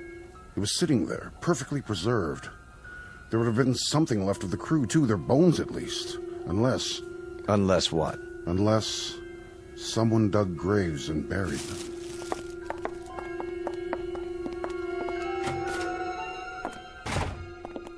Mr. Embry. Looks like he finally dozed off. Good. Good for him. I'll just leave his things. Shirt, trousers, jacket, and shoes. Complete with several ounces of white sand. Where do you suppose it's from? Maybe a fishing trip he took recently? Very recently. Or from a plane. From a B-25 called the King of Hearts. Wherever it's from. Rest easy, Mr. Embry. You've had a long journey back. Very long. Now you can rest. Meanwhile, I'll leave your shoes by the bed. You'll need them when you're back on your feet, which will be soon. Very soon indeed. Captain Embry. Godspeed.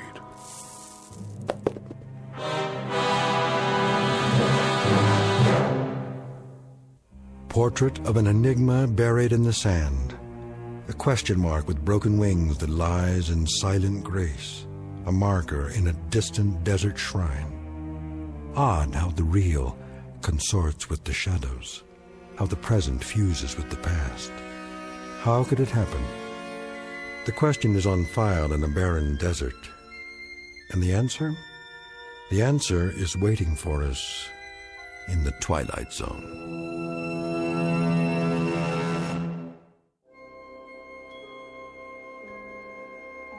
Hi, this is Carl Amari, producer of the Twilight Zone radio dramas. I'd like to take a moment to tell you about our official website at twilightzoneradio.com, where you'll get the latest news and information on these Twilight Zone radio dramas. Plus, at twilightzoneradio.com, you can digitally download 3 free episodes or any of our episodes for only $1.95 each. In this age of ever-changing technology, we've decided to make these episodes instantly available to you by making the Twilight Zone radio dramas a digital download-only series. This means that this series will no longer be offered on CD. The CD collections at our website are now being offered while supplies last at buy one, get one free. So be sure to get your favorites before they're sold out. Be sure to visit us often, and I'll see you in the zone.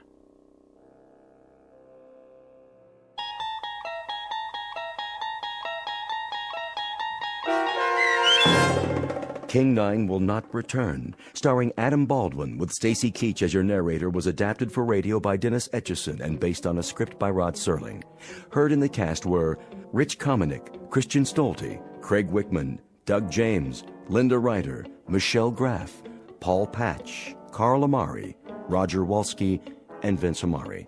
To learn more about the Twilight Zone radio dramas and to obtain audio cassettes and CDs of these programs, visit our website at twilightzoneradio.com. This copyrighted radio series is produced and directed by Carl Amari and Roger Wolski for Falcon Picture Group. Doug James speaking.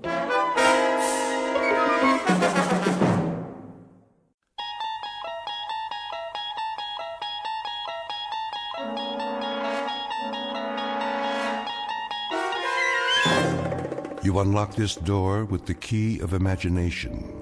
Beyond it is another dimension, a dimension of sound, a dimension of sight, a dimension of mind. You're moving into a land of both shadow and substance, of things and ideas. You've just crossed over into the Twilight Zone.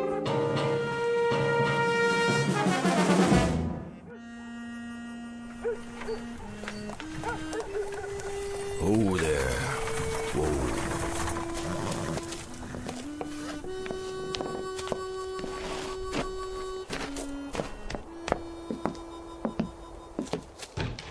Hello? Yes, sir? You open for business? Sure am. I couldn't tell. Nobody on the street. Oh, not this time of day. It's too hot. What's your pleasure, sir? Beer? Beer she is. Cold, is it? Cool's more like it. Do me just fine. That'll be a nickel. Nickel it is. Come a long way, did you? Long way. Saw the name on the map, but I didn't know if it was still here. Lovely little town. What's that? I was remarking about the town. Lovely, peaceful place you got here. Yep, that it is. And the name really gets me. Happiness. That's what she's called. Happiness, Arizona. Been called Happiness, let's see now. Almost 10 months now. What was it called before that? Before that? Well, it had different names. Like what? It was Satan's Stage Stop for a while, then Dead Man's Junction, and then Boot Hill Village. Boot Hill? For the town cemetery. You passed it coming in. Well, that I did. I saw the sign on the side of the road. Said it was to commemorate the... Let's see, how did it go? The many people killed in the course of our turbulent beginnings. Right. 128 people buried up there. That many? Every one of them shot dead. Is that a fact? Save one who died of natural causes. Well, things sure have changed. Now you got the Happiness General Store, the Happiness Hotel. It didn't used to be that way, I'll tell you something, mister. This town wasn't fit to live in. No? No, sirree, Bob. Well, there wasn't one night you could come in this bar and not have to step over a dead body. Hard to believe. Nothing but shooting and killing going on night after night. Even my brother John, rest his soul. We had more folks biting the dust than we had coming to Sunday meeting. Do tell. And you know what happened? I couldn't begin to guess. Well, I'll tell you. Town just kind of took stock of itself. Got a real strong sheriff from Dodge City. Put the old kibosh on firearms. Built a jail and gallows. Enforced the law. Next thing you know, Happiness, Arizona. That's quite a story. Happiness. Where a man can walk down the street and have himself a drink without checking the mirror to see who's gunning for him. That's progress, mister. That's real progress. This kind of thing, it sort of brings tears to my eyes. Well, that's all right now. Don't you be scared to go showing your true feelings. I know how it is. You live with violence and killing all your life, and then suddenly it's just like... Well, kind of like the sun coming up over a dark cloud and shining down on you with the warm rays of beneficence. That's mighty well put. I do a little preaching on the side, too. I'm not surprised to hear that. What's your line? My line? Your work. What do you do? Oh, I'm on the road a lot. Selling? In a manner of speaking. Services is what I supply. Can I get you another beer? That would be right kind of you. Services, you say? What kind of services? Oh, you wouldn't be interested. Well, you never know. I might be able to throw a little business your way. Well, you might at that. This is the kind of town that generally can use me. What services do you supply? I bring back the dead.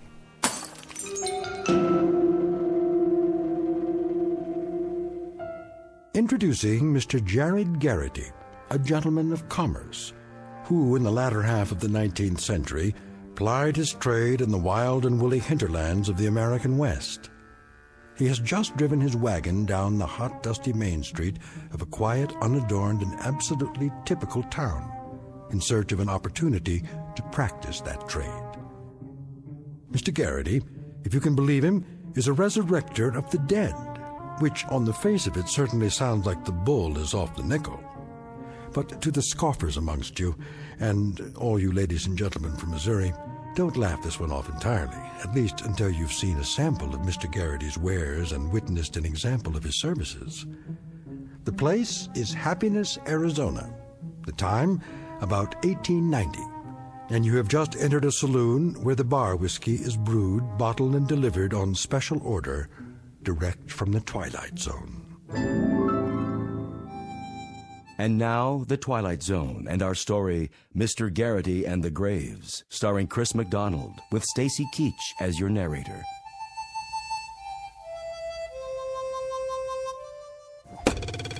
Hmm. 5 points. Sheriff! That's better. 7 points. Sheriff Gilchrist, open up! What is it? Sheriff, come quick! What's the matter now, Jensen? The stranger, Sheriff. The stranger! What stranger? Sheriff, I'm glad you're here. Well, where else would I be? I don't know. But I'm always the first man they look for. And the last they want to meet. Yep, that's true, all right. What are you doing? Practicing my knife throwing. What does it look like? Whose picture are you throwing at today? Same as always. My deputy. Ex-deputy. Chesley? But he done run off. Tell me about it. Oh, Sheriff, you gotta come quick. It's that stranger feller. All right. Just let me strap on my gun.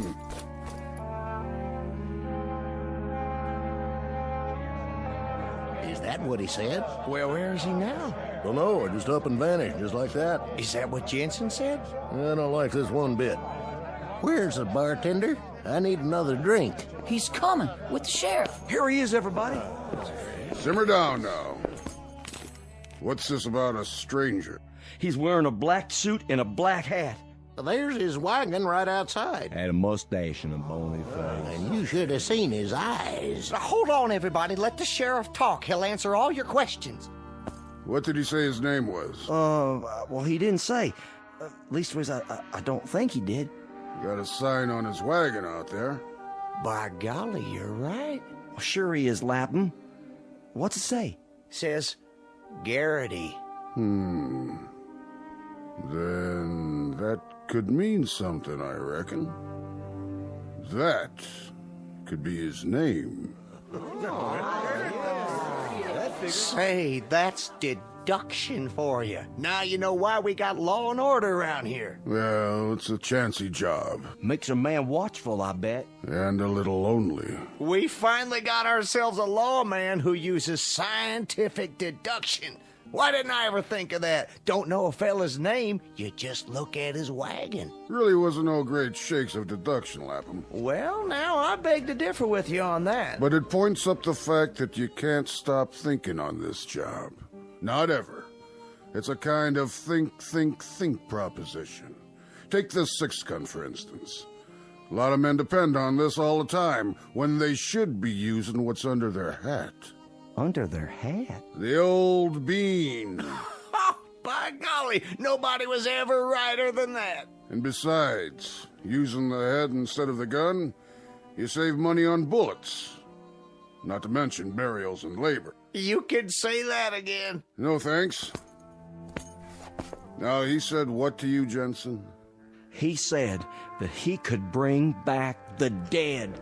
That's what his line was, bringing back the dead. That possible, Sheriff? Better ask Doc. But we don't have a Doc in Happiness. Oh, that's right. Well, sir, when he said that, I'd like to keel over in my tracks. Bring back the dead. I think to myself, the man's either a lunatic or he's trying to gull me. That's when I went over to your office and got you, Sheriff. And when we come back, it up and gone. That's right. Interesting. Very interesting. He probably figured you'd gone to get the sheriff or some such.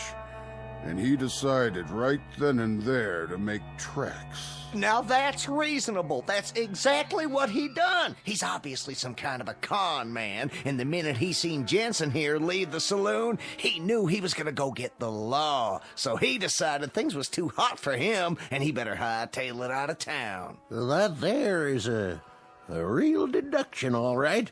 Except, how come he left his wagon? Gooberman, you're embarrassing to have around. What kind of question is that? How come he left his wagon? I can't believe you asked that. How come he left his wagon? So, tell us, Sheriff, how come he did leave his wagon out front? The way I figure it, he probably didn't get out of town after all. The way I figure it, he probably checked into the hotel or someplace like that.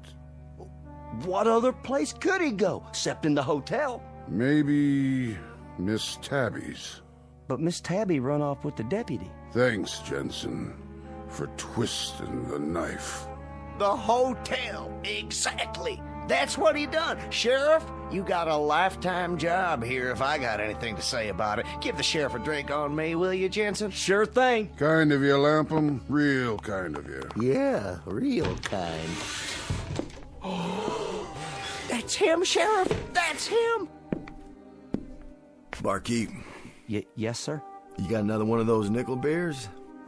Coming right up, sir. You're Garrity?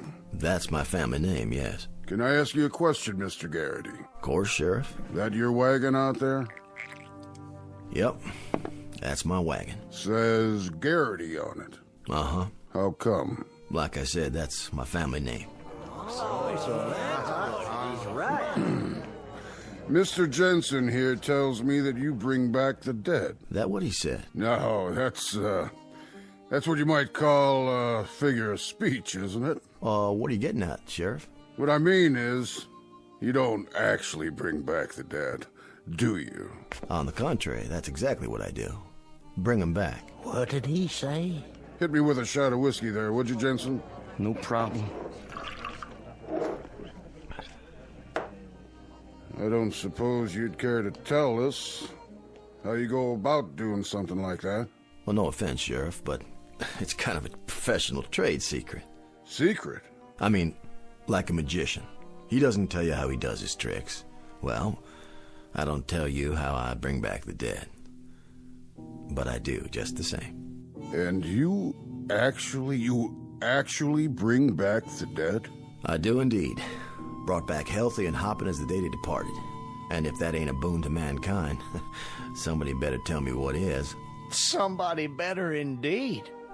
Fact is, gentlemen, I've heard of your town. 128 people in Boot Hill up there. I figured if a man's trying to sell cold drinks, he goes to the desert. And man's got buffalo skins and woolens, he goes to the cold north country. And if he brings back the dead, well, then go to a town where most of them are buried. And the name of that town is Happiness, Arizona, with the biggest cemetery west Chicago. All them departing this earth with unspeakable violence. All but one. Which one? That was my wife, Zelda. God rest her soul. A bustling, healthy, strapping woman of 247 pounds. Not unattractive, mind you. And then one morning, she's taken with the dyspepsia. And I'd lost her. And that there is why I drink. From a broken heart. How much loss can a man stand? Here, Gooberman, have one on the house.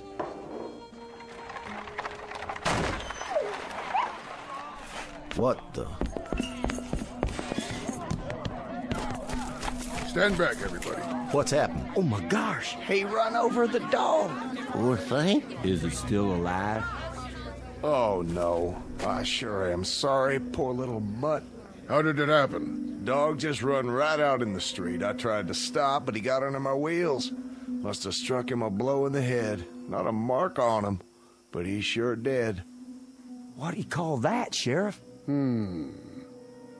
Accidental animal homicide. Oh, mighty decent of you, Sheriff. No fine or nothing. No fine. You obviously couldn't help it. That's what the law says. Anybody know who the dog belongs to? Stray is what she is. Never seen her before. Nope, not around here. I'll put her up in my wagon, take her out and bury her with my own two hands. No need. Huh? Ladies and gentlemen, the proof of the pudding, so they say, is in the eating. And the proof of a service is in the performing. Hallelujah. The dog is certainly dead, isn't she? No question about it. Then, gentlemen, I shall take it upon myself to return this gentle creature to the land of the living. What do you mean by that, mister? I shall resurrect it. Stand back, all of you. I ask only one thing, in order that I may conduct the operation satisfactorily and completely. What's that, Garrity? Would you all turn around? What? And look the other way, so you're not watching me. How's that? If you don't mind, please, show me your backs for just a moment, out of respect for the dead.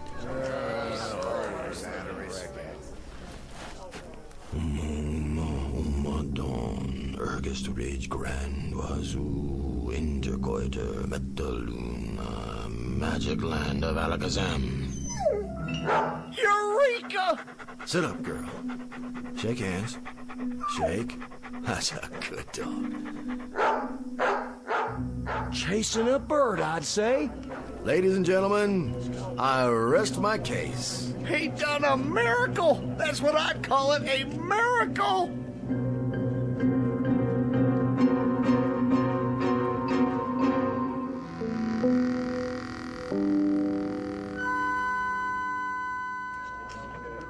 Black magic is what it is.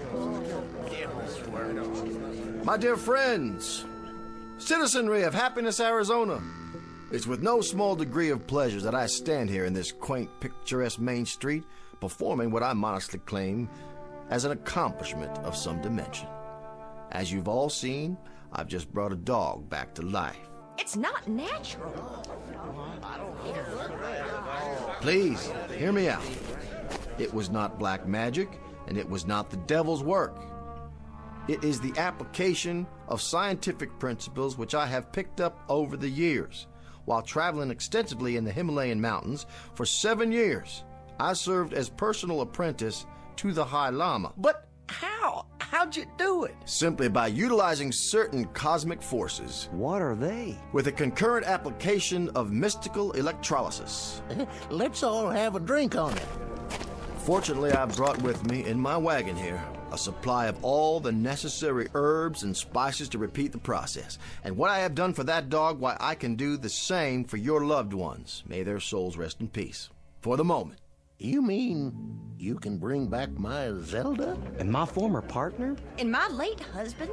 How about my mother? And my old horse? I had a fiance. Came down with the chilblains. What if we don't know where they're buried? Peace, friends. This is a time for meditation, for communion with your most sacred beliefs. For tonight, at midnight, joy abundant will reign in Happiness, Arizona. The dead will be returned to you, all in one piece. Well, now have a cigar, mister, on me. Well, thank you. Now go to your homes and prepare for the ultimate happiness.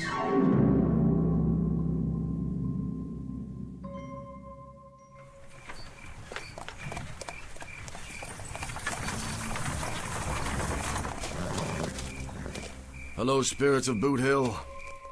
Are you there? I say, spirits. I'm talking to you. Garrity here. Make yourselves known to me. Would you do that little thing, please? Spirits, come forth. Now, I tell you. I'm running out of time here.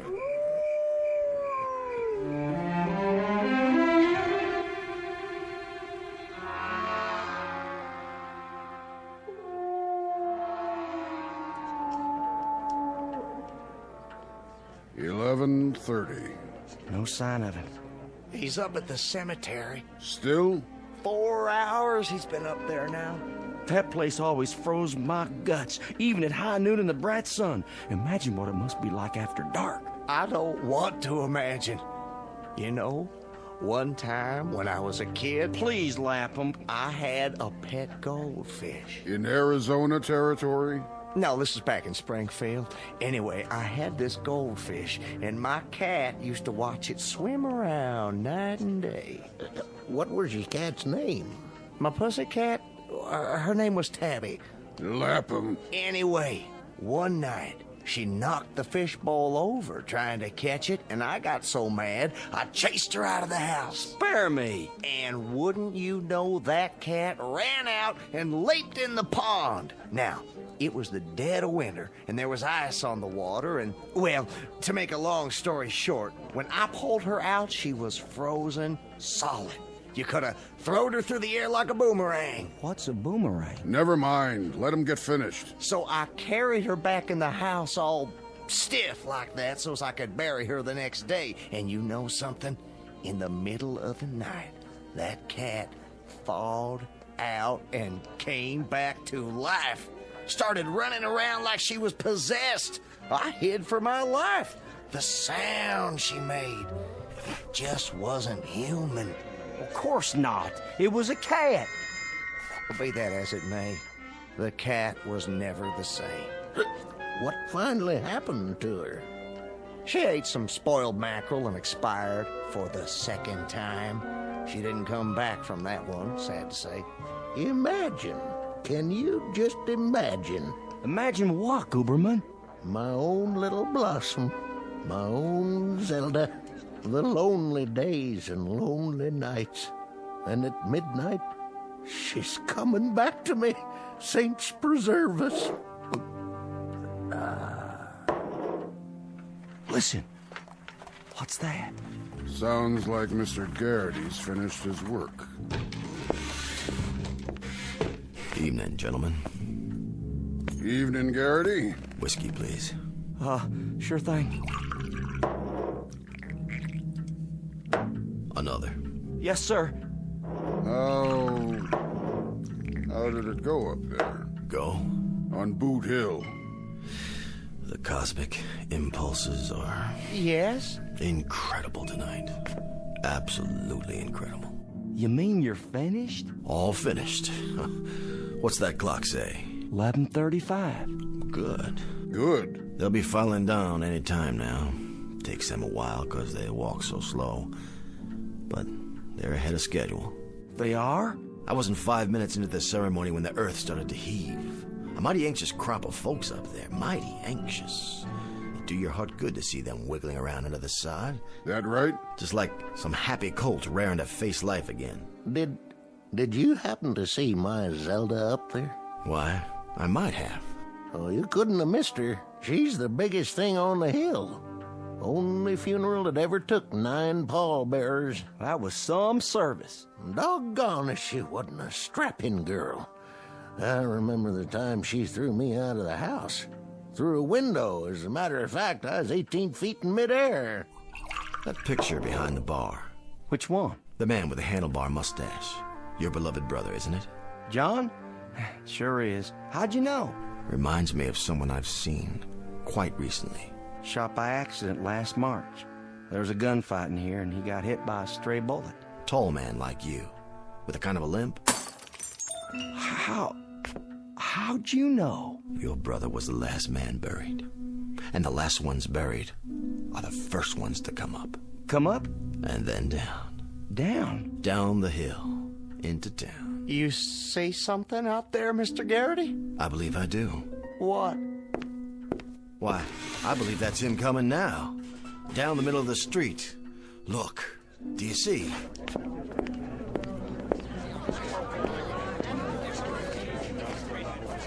That's him. How can you tell? Look at how he's dragging his foot. Can't see his face. I was right, Mr. Jensen. You were? It's your beloved brother John. And a more decent and honorable citizen never pulled a cork out of a bottle, or so I'm told. He was a no-good thieving bum. He spent more time digging in the till and stealing whiskey than he did serving customers. Why, Mr. Jensen, you dishonor the man, and here he returns to you from the grave after that unfortunate accidental bullet fired by someone caught him between the shoulder blades. I'm here. I'm coming back to you. Hold on. Mr. Garrity. Yes. How much do you charge for bringing back the dead? Well, just room and board, Mr. Jensen. My major source of income is the pleasure I derive from bringing happiness to my fellow man. Well then, how would you like to increase that source of income real quick? You'll have to speak a bit plainer, Mr. Jensen. How much would you take to put him back up on the hill?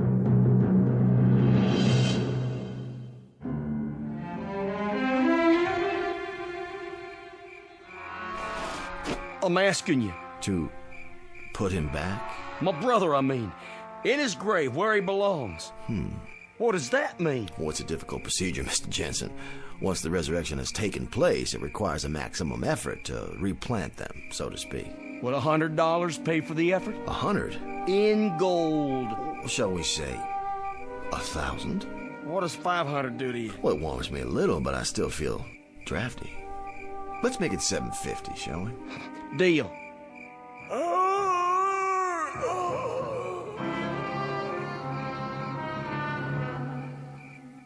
He disappeared. Just plain old disappeared. He did. It's true. He's gone. Can't see him no more. They're right, Garrity. He vanished like a shadow on the street. Thank the good Lord. It was your brother, all right. I saw him with my own eyes. Tall man with a limp, just walking toward us as big as you please, and then he just plumb disappears. Yeah, that's right. Garrity did it. He's a miracle worker. Well, that's life. Well, let's go inside and have a drink.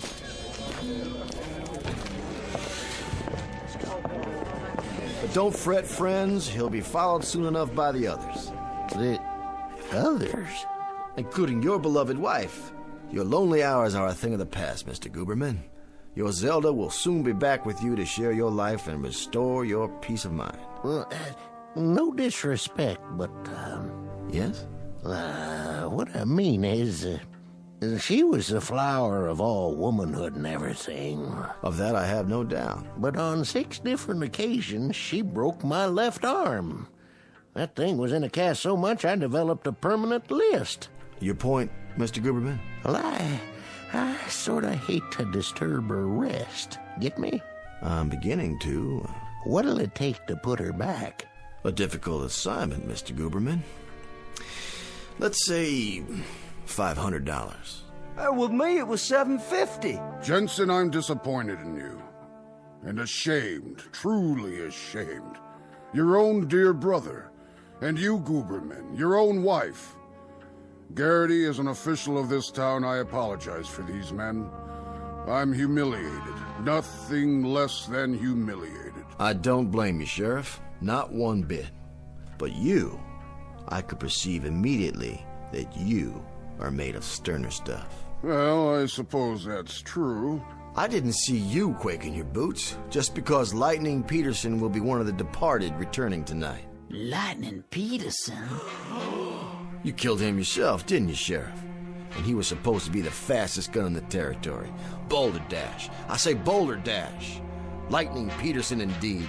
You killed him once, Sheriff, in an honest showdown, and if his internment hasn't taught him anything, you can do it again. Something, Sheriff? You're resurrecting that gunman, along with the rest? It's a mass operation. I see. I see. As a matter of fact, it provides a marvelous opportunity for you to dispel those ugly rumors I've heard. Rumors? That you actually shot Peterson in the back late at night, when he was alone and unarmed, while you had 6 deputies at your side. Hold on. Now, I know you faced up to him in broad daylight, a man of your character, but this will give you a second chance to shoot him down if need be, face to face. Have a seat, Sheriff. You don't look so good. If you really want to know, Mr. Garrity, I don't think Peterson should be resurrected. I think he's, a menace to society. Fact is, Sheriff, judging by that clock on the wall, I'd say he's already on his way down. Personally, I wouldn't mind facing him again, but why go to all the trouble? Trouble? For a man of your skill? Would $500 put him back up there? Lightning Peterson? You do him an injustice, Sheriff. He was quite a lad with a gun, and mighty active at that. A $1,200 job minimum. Sold. Just bring me the bottle, Jensen. Mr. Garrity, are you in there? Ma'am? You happen to see a scrawny little man up there? Kinda gimlet-eyed?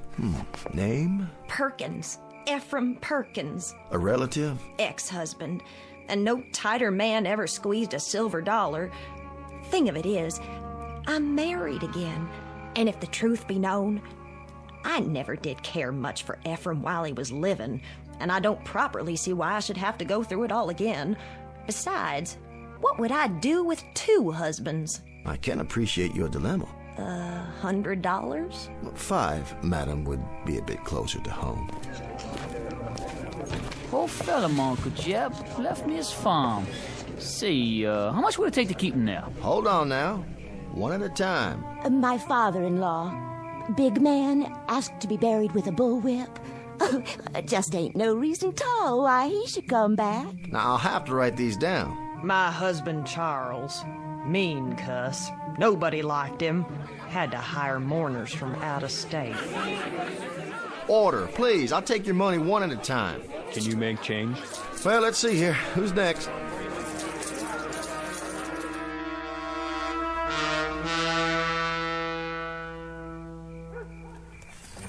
Oh, there. Oh. Here, boy. There you go. Nice puppy. Nice little boy. Got a bone for you in the back of the wagon. You're paid for playing dead like that. That you, Ace? Right here. You're late. Couldn't help it. Town was the ripest pear we ever plucked. They couldn't open their money bags fast enough. What's the take? Whew, see for yourself. I haven't had time to count it. Will you look at that? Considerably more than you earn as an actor on the stage, my friend.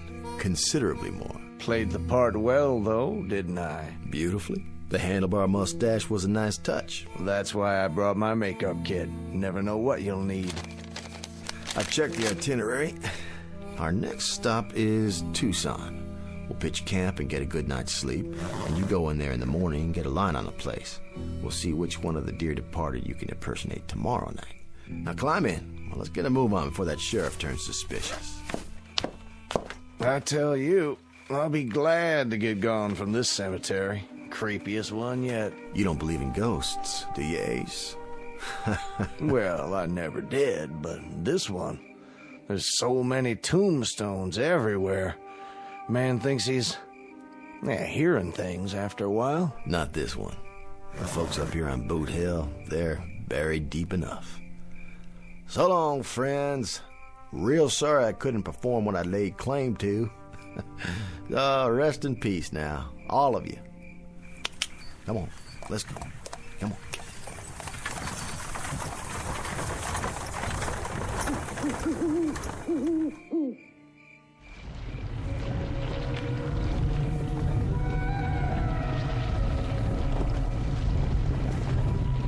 Get the dirt out of my eyes, will you, John? Sure enough, Evan. Wait, hold on. You got a worm in your nose. You know, the man don't do himself justice. The actor who played you wasn't worth a darn. Terrible mustache. But that there Garrity, he sure can do a job of resurrecting. Sure can. Don't know where he learned them words, but they worked. Didn't they, Lightning? Let's get on to town. We ought to wait for the others to dig out. Don't worry, they'll be along. Besides, I got a lot of drinking to catch up on. There's a yellow skunk of a sheriff I aim to settle a score with. And a little pipsqueak of a sot just waiting to get his arm broke. And I am just the lady to do it. My name ain't Zelda Gooberman. Let's go, boys. Just the 4 of us. It's clobbering time.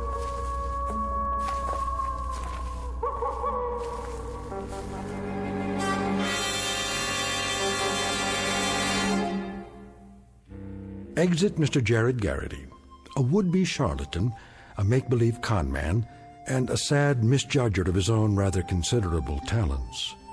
This haunting little fable respectfully submitted from a soon-to-be empty cemetery located atop a dark hillside on one of the more dangerous slopes leading into and out of the Twilight Zone.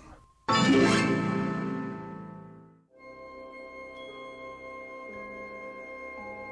this is Carl Amari, producer of the Twilight Zone radio dramas. I'd like to take a moment to tell you about our official website at twilightzoneradio.com, where you'll get the latest news and information on these Twilight Zone radio dramas. Plus, at twilightzoneradio.com, you can digitally download 3 free episodes or any of our episodes for only $1.95 each. In this age of ever-changing technology, we've decided to make these episodes instantly available to you by making the Twilight Zone radio dramas a digital download-only series. This means that this series will no longer be offered on CD. The CD collections at our website are now being offered while supplies last at buy one, get one free. So be sure to get your favorites before they're sold out. Be sure to visit us often, and I'll see you in the zone.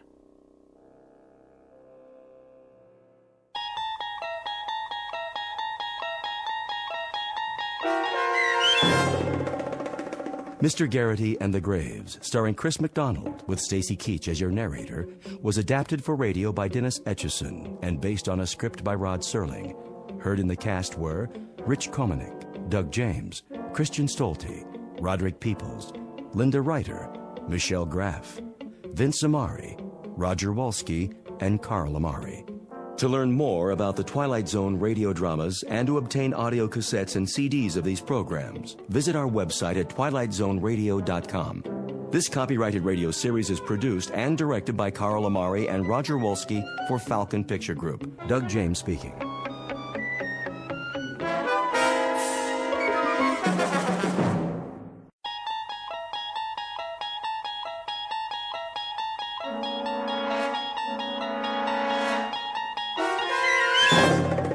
You're traveling through another dimension, a dimension not only of sight and sound, but of mind. A journey into a wondrous land whose boundaries are that of imagination. That's the signpost up ahead. Your next stop, the Twilight Zone.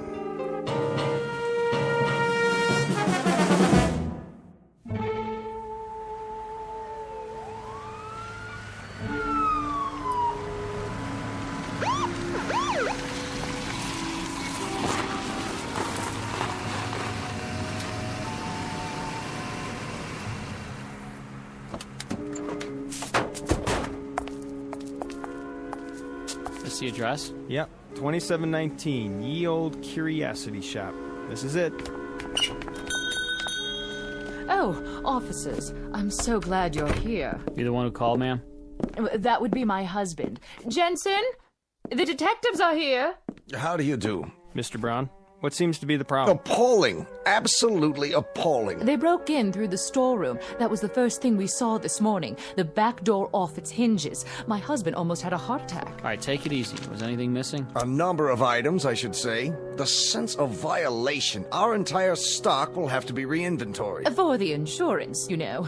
Quite a number of items, a large number. Well, then I guess we'll have to take some pictures. Dust for prints. I consider it a personal invasion. The complete and utter disregard for boundaries for one's private space. You folks have a list of what was taken? Oh, we wouldn't know where to begin. So many things. A Queen Anne chest. What was in it?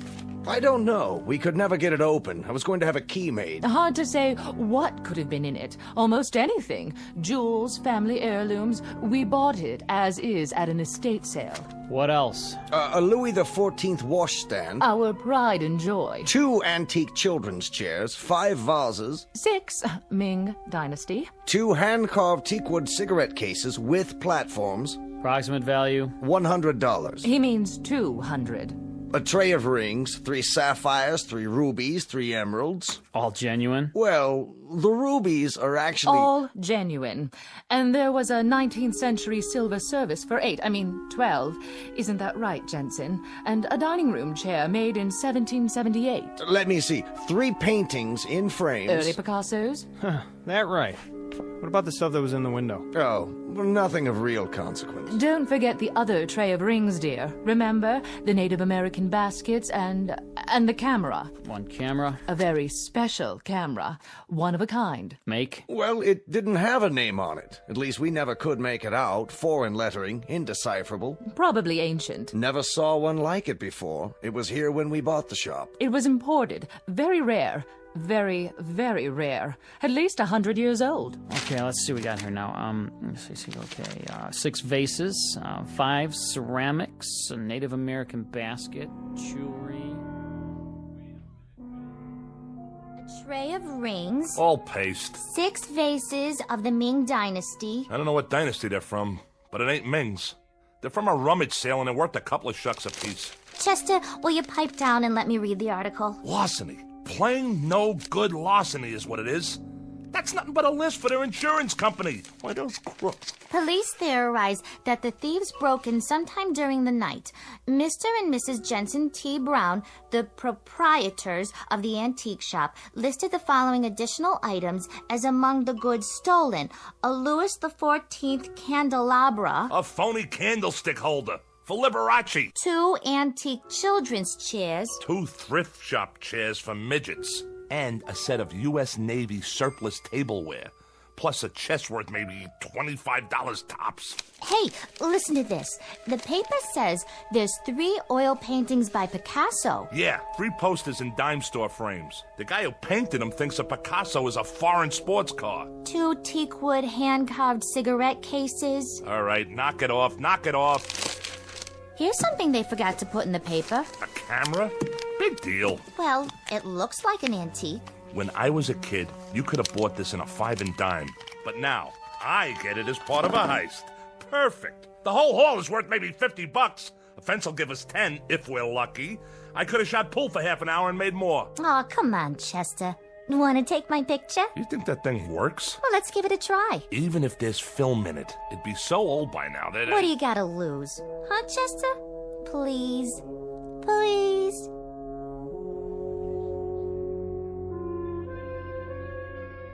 Scene of the crime, a hotel suite that in this instance serves as a den of thieves.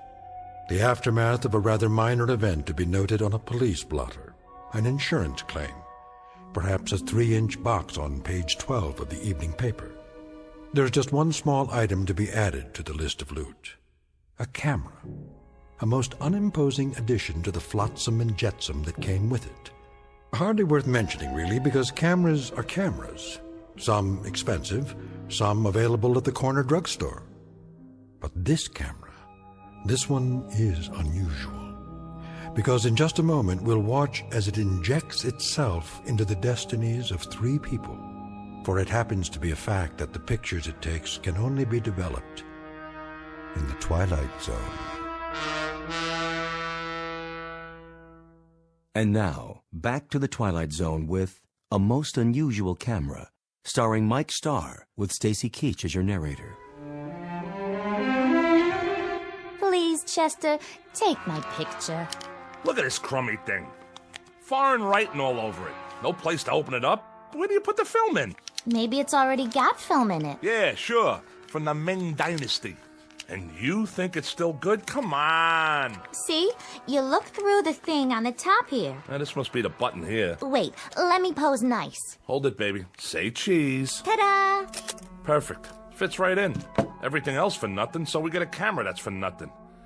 You and your curio shops. My curio shops?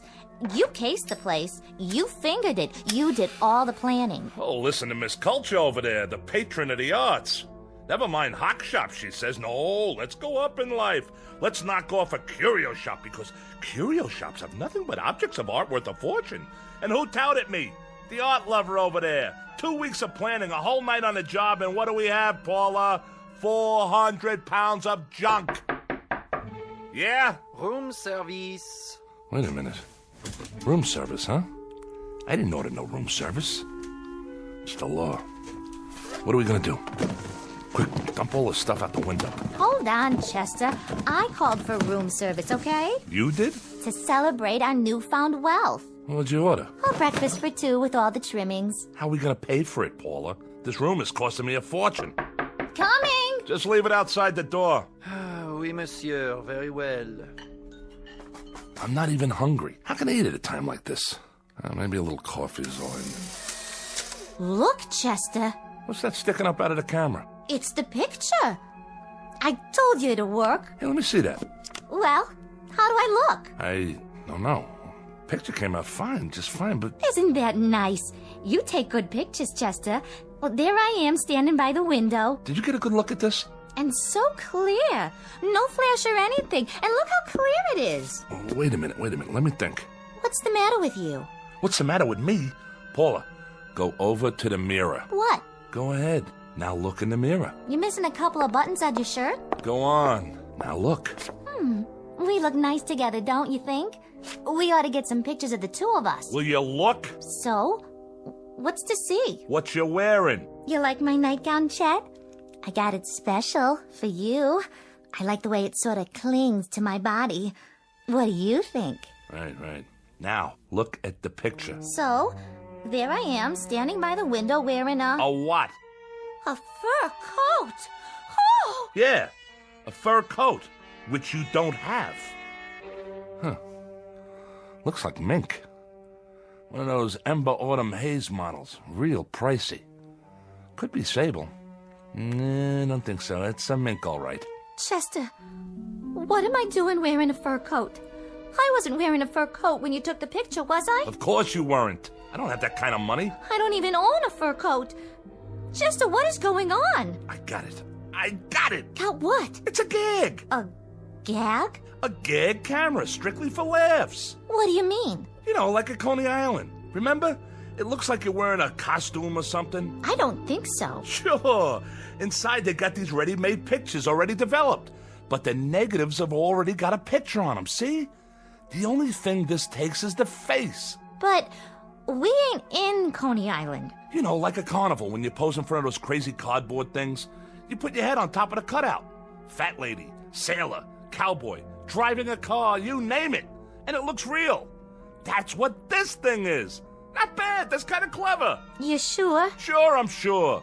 Well, we might as well clear up the rest of this junk. If you say so. What are we going to do with it? Who cares? Stuff it down the garbage chute for all I care. Except for these phony Ming flower pots. Chester, what'd you do that for? Now we got to clean it up. No, we don't.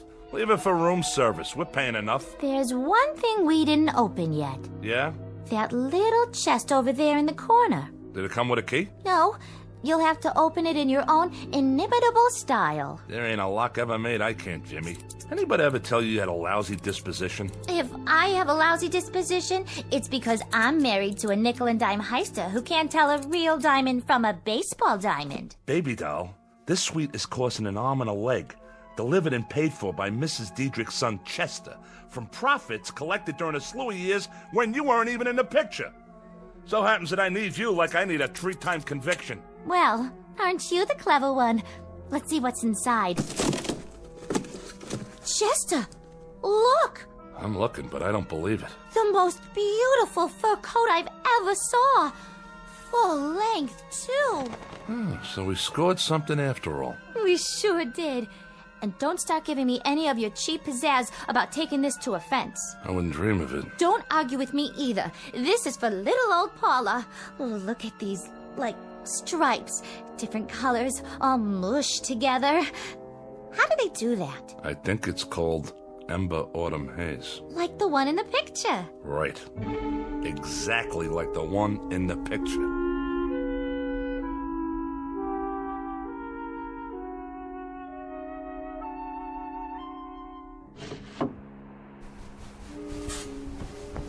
Come back to bed. In a minute. It's the middle of the night. Sure is, and I can't sleep. What are you doing by the window? Getting some fresh air. Are you still worried about the camera? Shut up. Yeah, you are. You're playing with it, aren't you? What do you care? Leave the light off. It's hot in here. It's not hot. We got air conditioning. What's it to you? You can't just let it go by, can you? You want me to forget about it? Is that it? So it's a crazy camera. So it takes dopey pictures of things that aren't really there. That's not the point. Oh, yeah? What is the point? Sure, it takes dopey pictures. Pictures like Like things that haven't happened yet, but do happen. That's the point. So what do we do, Chet? One lousy picture and you get insomnia? It's a camera, that's all. Here, I'll show you. Did you just take a picture? There. See any lightning? What did you take a picture of? It doesn't matter. The wall, the door. All right, now drop it, why don't you? Let it alone. Forget about it. How can I forget about it? This thing comes from witches, maybe, or sorcerers. Look at the writing on it. It could be loaded with black magic or something. And what are you loaded with? Do you see anything? Where is the man with the horns who comes in with a bargain for your soul? He's supposed to show up any time now, right? But he's not here, is he? Listen to me. It's a screwy camera. Period. Let's see how this one came out. Well? Here. You tell me. It's my brother Woodward, standing by the door. That's who it is. It's that cheap, no-good brother of yours. But that's crazy. He's in jail. 7 years for breaking and entering, and that was only a year ago. So it's impossible. So was the fur coat, right, Paula? Oh, no. No, Chester. It's throwing us a curve. Maybe it's somebody who looks like Woodward. Chester, I'm scared. Feel my heart. I'm palpitating. A little palpitating never hurt nobody, and what's to be scared about? The thing has obviously gone tilt or something. Are you sure? Sure, I'm sure. Woodward's not here. Woodward can't possibly be here. Woodward won't be here. Woodward is serving time. He's 900 miles away in a cell block, and I don't care what that crazy camera shows us. Who's ever in that picture ain't Woodward.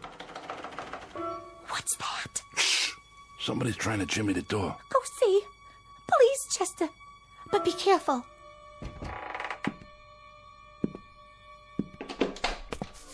Woodward. Hi, Paula. Hello, Chester. I didn't want to wake anybody, so I just, use the old lockpick on the door. Hope you folks don't mind. Mind? Why would I mind? But you're in jail, aren't you? I broke out. Me and another guy. Hid in the laundry truck. Nice, huh? I thought maybe I could stay with you for a few days. If you really don't mind. You don't, do you? I was thinking, maybe if I was around, you two wouldn't fight so much. You still all the time fighting? Hey, what you got in your hand there? A picture. Yeah? Let me see. Well, will you look at that? Yep, there I am, standing right by the door. Wearing just what I'm wearing now, too. Same clothes. Ain't science wonderful? Do you know what you're saying? Sure I do. I think it's great to be able to get a picture of... Wait a minute. Wait a minute. Yeah? If I was outside the door... Uh-huh. And you was in here... That's right. But you already had this picture of me. Right. Standing right here. Inside the door. Yeah, and? Then... Like... How come?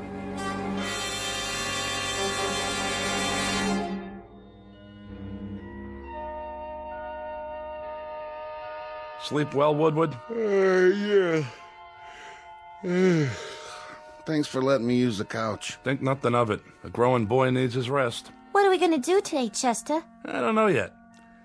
But I got a feeling it's going to have something to do with that camera. I still don't see how we can use it. Neither do I. As far as I can see, it's strictly for laughs. Well, maybe we could sell it. For some big bucks. You know, there's rich people might want something like that. For what? Well, I don't know. Find out who's coming to the front door of their office. Like a hidden camera. See who's robbing them blind, in advance. Try selling them an item like that. They'd throw you out on your duff. Or some company. They could take it apart and see how it works and make new ones. No way, you'd never get in the door. They'd say you were off your rocker or burn you at the stake, one or the other. What do you think, Woodward? Oh, good call, Paula. Ask the intellectual in the crowd. We could sell, like, tickets. Yeah, that's it. Set up a place, Like, a stand somewhere to take pictures. Like at a carny, right? Or maybe we could, like that. Thank you, Einstein. Now look, I'm gonna lay it on the line. What are we? What do you mean? I asked a question. What are we? What are we, Chet? You mean us? Well, we're people, I guess. Sure. But what kind of people? We're 3 minor league heisters, grifters, con artists. Am I right or am I wrong? Yeah, that's it. Well, now we finally got something here that maybe might do good for somebody else. Like who? Science. Science could use something like this. For what? For people, you lughead. We got something here for humanity. Who? Human beings. The world. I'm not so sure we shouldn't just give this to humanity and do something good for the first time in our rotten lives. You got a leak in your attic? What's humanity ever done for us? Sure, Paula, sure. That's what I mean. Just what you said. What'd I say? That's the way we are. Everything for us, not for anybody else. Yeah, we're family. Little, petty, selfish, mean. That's us. Well, I've risen above all that now. I say let's give this to the world. Here, world, a gift from Chester Diedrich. And his wife. And me too, Chet. Don't forget me. Yeah, and Woodward. So here's a gift for humanity. A gesture's all, maybe. Just a gesture. But it shows the heart of Chester Diedrich and his wife and his brother-in-law. How do we... Woodward, do me a favor. Breathe through your nose. Huh? Why don't you go watch TV? Isn't there something you want to watch to occupy that brain of yours? Oh, yeah. Sure. How do we know the things medical science could do with this? How do we know how valuable this'll be as a scientific discovery? They'll name a building after us. Throw big society balls and charity stuff for us. I can see it now. The Chester Diedrich Foundation for the eternally something or other. In the Los Tendros opener, Hotfoot has just won it. Jerry's Flash second, Easter Baby third. This was Hotfoot's second win in 3 days. He paid $24.90, $15.80, and $6.70. We now move into the second race. Shut that off. I'm making plans. Oh, sure, Chet. Anything you say. Oh, where was I? High society. I can wear my mink coat. Of course, I'll need a couple new dresses and some matching shoes. Hold on. Well, maybe just one dress to start with. You know, a real evening gown with... I got it. You sure do, Chester. I never would have thought of that. I got it. Got what? I got it. The TV set. Woodward, you're a genius. I am? This camera takes pictures of things that happen, but haven't happened yet. I guess. Read my lips. It took a picture of Paula with a fur coat. 5 minutes later, she had a fur coat. It took a picture of that door with nobody standing in front of it. And then you were standing in front of it. Follow me? No. All right, boys and girls. Now get this. We go to the racetrack, right?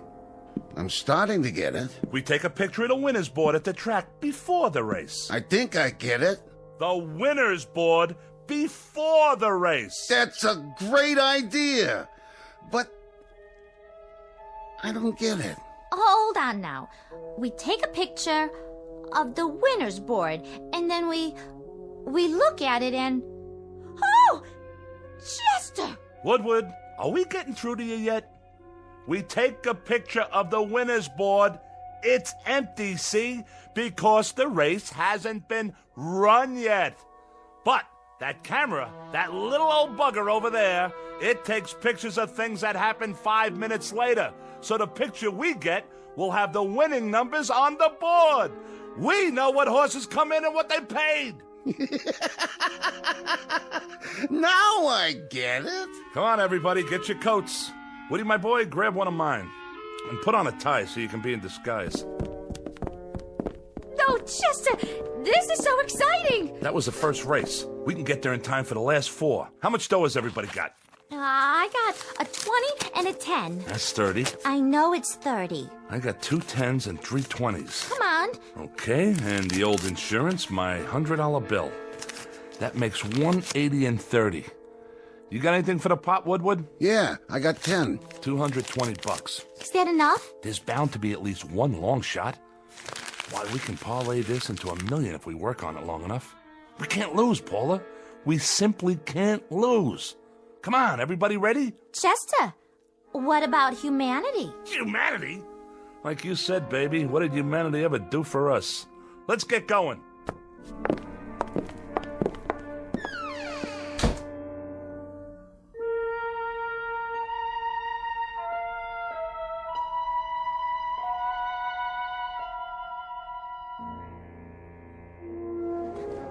Give me the camera. Let me see. The camera. You brought it, didn't you? Right here, Chester. I was just teasing. I'll brace it on the rail to keep it steady. Oh, boy, Chet. Oh, boy, you got us an idea here. My ribs aren't bothering your elbow, are they? No, not at all. Then let loose of me. Let me get the picture. Did you get the board? I got it. Are you sure? I'm sure. Now what do we do? Now we wait for the picture to come out. Don't we have to develop it first? Take it to a drugstore or something? Oh, for crying out loud. No, see, it comes out of this little slot on the top. Yeah? Neat. Sometimes it takes a little while. How long? The race is gonna start pretty soon. All things come to him who waits. Oh. Which horse do you like? I don't know which one I like yet. On account of I haven't looked at the picture yet, okay? Uh-huh. I like the number 5 horse, Tinky Beggar. It suits you. Peanuts, hot dogs, get your red hots here. Over here! Oh, no. Wait 5 little minutes and you can buy all the hot dogs you want. Right now, everything we have goes on the horse. Which one? Well... Look at it. 6, 3, and 11. And look what 6 pays. $47.60 to win. Hand me the racing form. Here you go. Number 6. Tidy 2, that's number 6. Okay, kids, we bet our money on Tidy 2. I don't like the looks of that horse. He's walking real slow. Will you get it through that thick skull of yours? We can't lose. Stay right here, and don't let anything happen to that camera.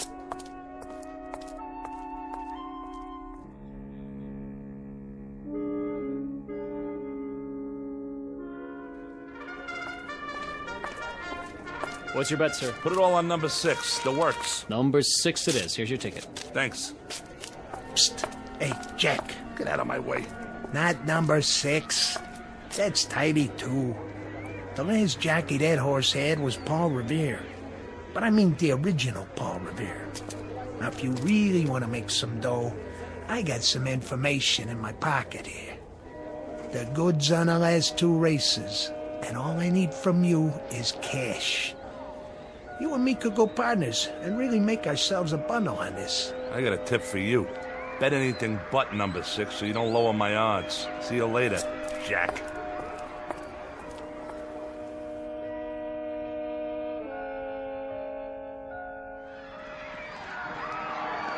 Rounding the far turn, it's Tinky Beggar, Sir Midas, Pink Gloves, Bart Jr., Lady Deck. Coming in the stretch, Tidy 2 coming up very fast on the outside. Now in the stretch, Tinky Beggar, Sir Midas, and Tidy 2 is third. Tidy 2 moving up. Tinky Beggar and Tidy 2 neck and neck. It's Tidy 2. It's Tidy 2 all the way. We did it! Now, just you feast your eyes on the numbers. 6, 3, and 11. Just like the picture said. Are we rich yet? We're getting there, Junior. We're getting there. Now let me set up the camera before the next race. Paula, you 2 go cash in. Here's the ticket. And don't drop it. Okay, Chester. I sure hope you got enough film for that camera of yours. Why, you know, Woodward? That's a very intelligent comment. Film. I wonder where you go to get film for a camera like this. Oh, but I wouldn't worry about it. Chester will figure it out, I'm sure.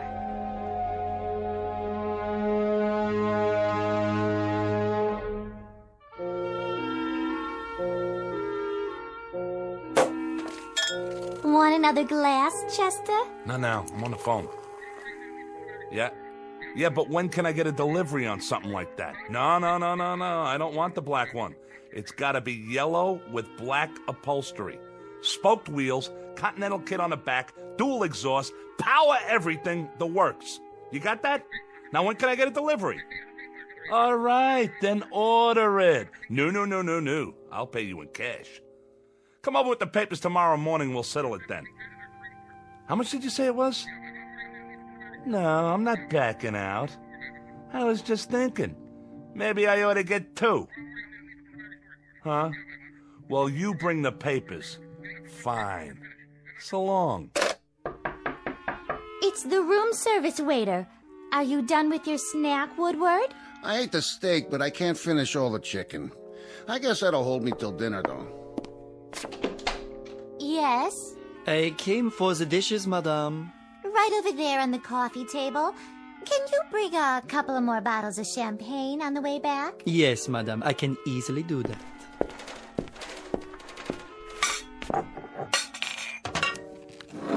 Hey, get your hands off the camera. Let him look at it. Bet you've never seen anything like that, Pierre. Mais non. Most unusual, sir. Isn't it, though? You don't know how unusual. But what do you do after your 10 pictures? Is there any other way to get more film? Well, we've only had it for a little while and What did you say? Yeah, what did you say about 10 pictures? The inscription on the outside, it says, 10 à le propriétaire. That means 10 to an owner. I presume that means you may only take 10. It's so odd. The lettering is definitely French, but I've never seen a French camera like that. As a matter of fact... Thanks. Bye. All right. How many pictures have we taken? There was one of Paula. Then one of Woodward. 6. We bet 6 races. That means we've taken... 8. We've taken 8 pictures. Chester, there's only 2 left. 10. But how do we know what that means? Some frog waiter tells us it means 10, so right away we think we only got 2 pictures left? How does he know what it means? I bet you we could take as many pictures as we want. But we don't know. Chester, we can't take any chances. No, we can't. You know what we should do? We should sell it. Who rattled your cage? This don't even belong to you. You're strictly for charity, buddy. Now what we should do with it is go back to the track and bet 2 more races with it. Are you both crazy? What you do with it is hang on to it. Save it for a rainy day. Careful. You stop it. You're going to break the camera. It took a picture. You dropped it and wasted a picture. I didn't drop it. You did. Oh, palpitations. You and your palpitations. Phony palpitations and a stupid brother. Hey, look. I don't have to take that kind of guff off of you. All right. Have a drink. Give me the camera. What's in the picture? It's me. It was pointing at me when it went off. And it looks like I'm... She's screaming. Let me see that. Get your hands off. Why is she screaming in the picture, Woodward? I'll tell you why she's screaming. She's screaming because somebody's trying to do something to her loving husband. Some stupid ex-con with an idiotic idea about selling the camera to the highest bidder. And who doesn't care what he has to do to get it? Well, we'll see about that. Put the knife away. If she's screaming in the picture, it's on account of what some guy must be doing to her loving brother. You better put that knife away, Chester. You put her away. I'll take it and peel your skin off. Try to take my camera. Try to cut me, will ya? Stay away from the window! Watch out!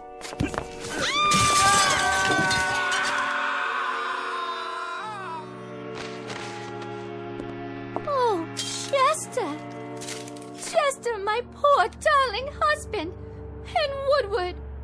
Woodward, my brother, my flesh, my very own flesh. I'll die. I will simply die. There's nothing left for me now. Except this suitcase full of money. How thoughtful of you, Chester. Well, don't worry about me. I'll muddle through somehow. We have to learn to live with tragedy. Poor Chester and poor Woodward. My heart is simply too full to say any more. May you both rest in peace. Now, where is that camera? Here. 1 picture left, huh? 1 more picture to remember you boys. for posterity. Pardonnez-moi. Oh, how did you get in here? I have, how you say, the key. There is something in the way of laundry that I should take, no? You got the wrong room, Jack. There's no laundry up here. I'm checking out. There is the matter of dirty laundry. And your two friends, they have checked out already? Ah, yes, I see them. Such a pity. Lying down there in the courtyard. So young. One moment full of life, vim, vigor, and the next moment, poof. What do you think you're doing with that suitcase? Doing? But, madame, I told you, I'm here for the laundry. I'm, how do you say, cleaning you out. You're cleaning me out? And while you're doing that, Jack, what do you think I'll be doing? Well, I'll cue you, buddy. I'm gonna be calling the cops. Cops? You mean the gendarmes? You will forgive me, but if you call the police, Madame will get herself into, how do you say, one fantastic bind. Dear lady, I know all about you. I did some checking. You, your husband, your brother, you're wanted. So the money is up for grabs. Why, you little rat. And as for the police, I advise you to get out while you can. When they see what's in the courtyard down below, they shall be up here sans invitation. Translation, uninvited, if you catch my meaning. So you walk out of here with the loot, and I get nothing but a big fat goose egg? At your service. Now, as to the laundry, it may be back on Thursday, or maybe Friday, or maybe never. And the camera. But I am not a hog. I leave the picture with you. Sacre no, this is a picture of the courtyard below. Well, sure it is. I just took it. And if you don't mind, I think I'll just keep it. As a souvenir. But how can this be? In the picture, there are more than 2 bodies. More than 2? Then who else is down there? Watch your step, madame. The broken glass, you will trip and hurt yourself.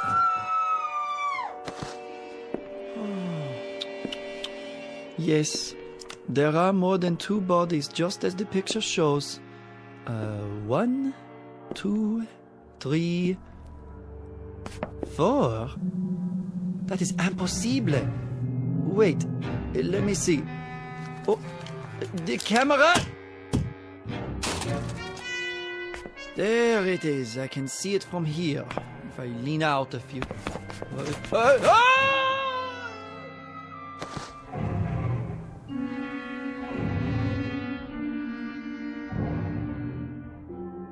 Object known as a camera. Vintage uncertain. Origin unknown. But for the greedy, the avaricious, the fleet of foot, who can run a 4-minute mile so long as they're chasing a fast buck, it appears to be an ally. But appearances are deceiving. It isn't at all what it seems. It's really nothing more than a beckoning come-on for a quick walk around the block in the Twilight Zone.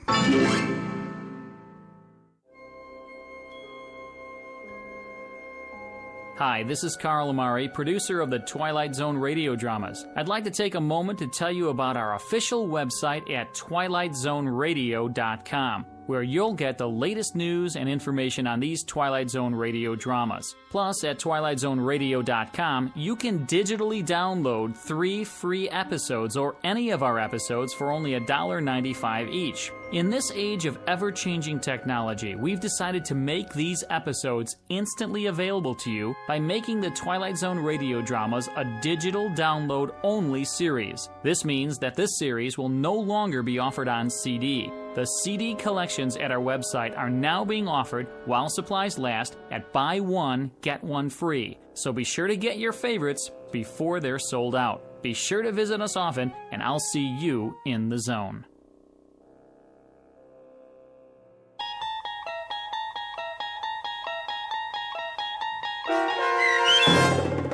A Most Unusual Camera, starring Mike Starr with Stacy Keach as your narrator, was adapted for radio by Dennis Etchison and based on a script by Rod Serling. Heard in the cast were Alyssa Fraden, Rich Komanek, Brooke Reed, Christian Stolte, Turk Muller, Roger Wolski, Carl Amari, and Doug James. To learn more about the Twilight Zone radio dramas and to obtain audio cassettes and CDs of these programs, visit our website at twilightzoneradio.com. This copyrighted radio series is produced and directed by Carl Amari and Roger Wolski for Falcon Picture Group. Doug James speaking.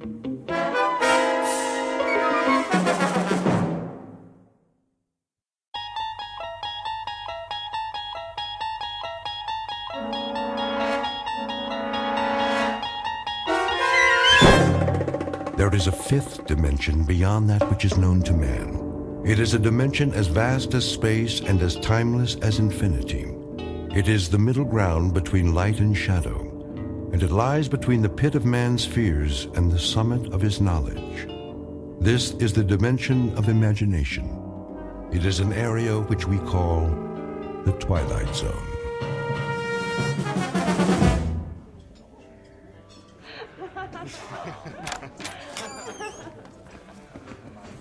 Welcome to Pirate's Lair, gents. What's your poison? Pirate's Liar?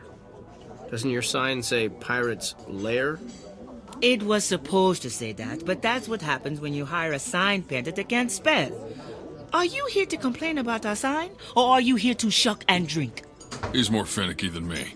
Yeah, I won't complain if you bring me a pitcher of beer. Now, I can see you're a big boy. But are you going to share, or is that all just for you? Just for me. And for you? Why didn't you just have the painter fix the sign? It's funnier this way. It is? Why? You new to the Everglades? Sort of. I told you, he's finicky. He's a documentary filmmaker. He does the thinking. I'm his cameraman. I do the hauling and shooting. So, you're a working man, and that's why you're doing all the talking, too, so you can get to shucking and drinking. Yep. So, what's your movie about? The plight of the Everglades? I got a feeling you're the sensitive sort. Shall I bring you a Shirley Temple? Yeah, and put an umbrella in it.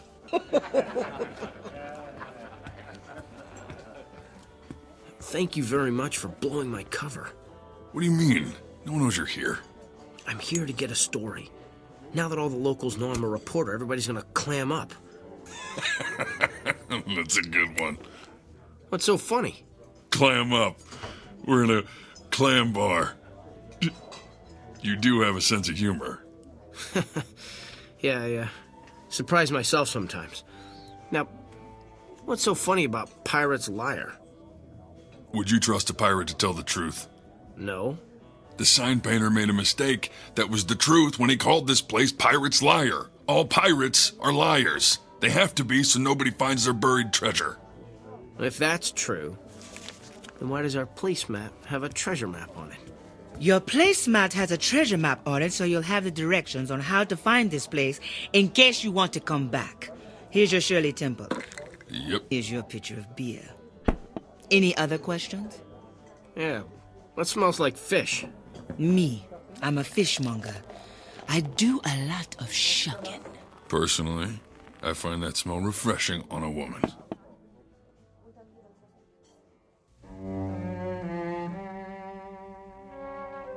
Pirate's Lair, an out-of-the-way clam bar on the edge of the Everglades, a battleground for one of nature's last great struggles for survival.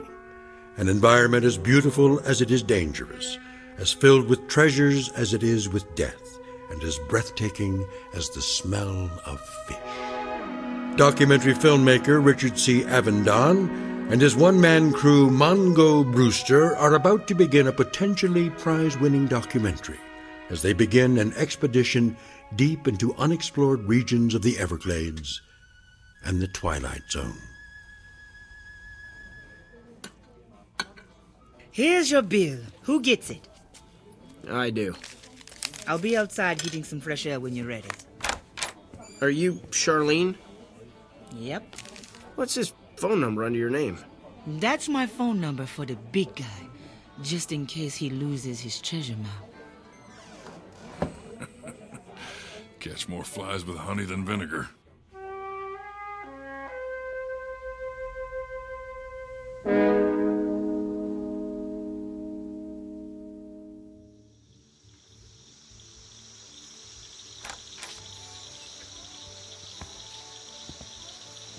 That was one great dinner. And, thanks for the wonderful service. And thank you for the wonderful tip the big guy told you to leave. So, what are you boys looking for? He's looking. I'm just carrying the baggage for him. You afraid of me? No, I just don't know where to begin. Well, I'll give you a hint. Just take a second and listen. What am I listening to? Nature. It's out there calling your name. Listen. Hear that clicking sound? Yeah, insects? Lizards? Anyway, it's frogs crushing insects' bodies. They crush those hard little shells and bony spines by the million an hour. Then the snakes eat the happy, fat little frogs.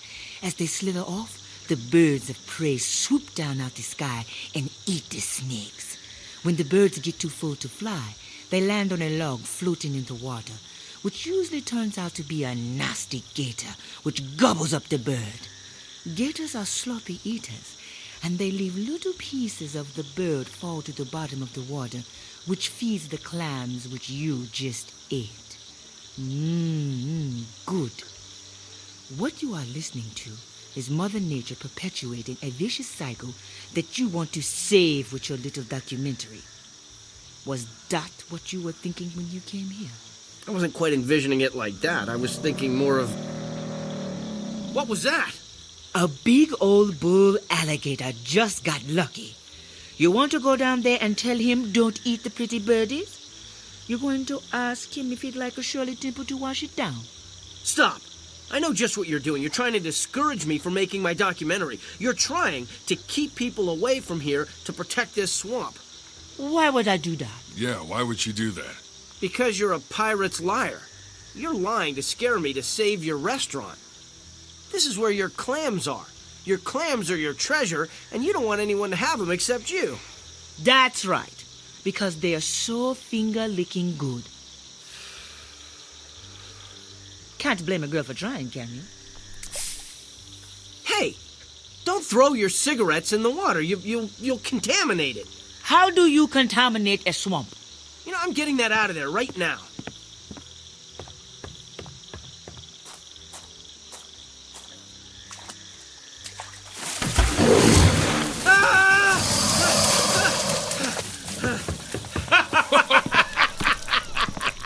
Don't say I didn't warn you. Still think I'm a liar?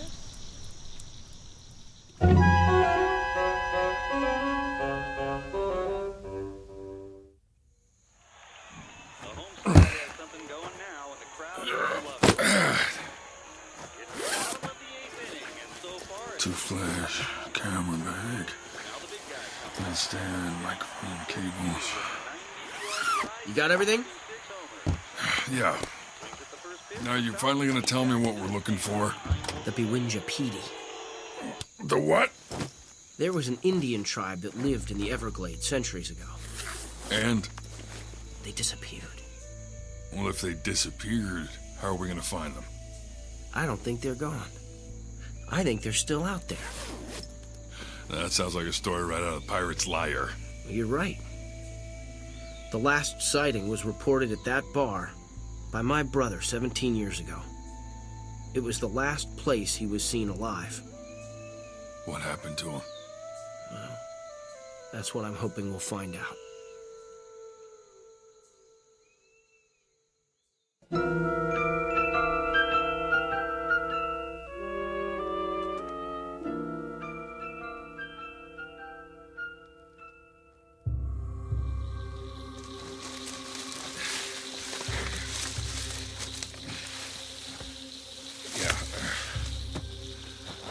It's getting late.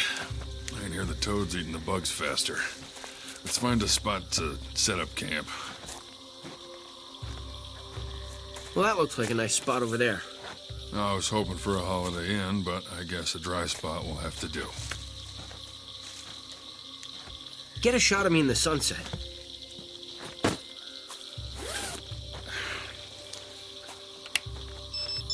There. All right, are you going to say anything? No, I want some brooding shots. Pensive stuff to show my inner feelings. All right, your nose is shiny. You want me to powder you down? Nah, real is good here. I want me to look like I'm suffering on my first leg of the journey. Capture me ignoring the suffering because I care so deeply. Sure. Move a little to the right. Like this? Yeah, that's good. Now, care more. How's this? You look constipated. Well, how about now? That's cliche ennui. Maybe you didn't suffer enough today. Let's just forget it. The moment isn't right. Let's set up camp.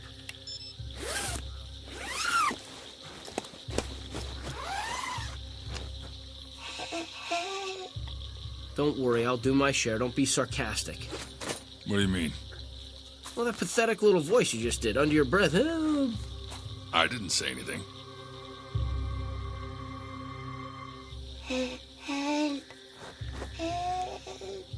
Well, there it is again. It's coming from that itty-bitty hole in the dead cypress. This hole? Hello? Oh, please. Help me. That hole is too small for a person to fit through. Please put string into the hole so I can grab it.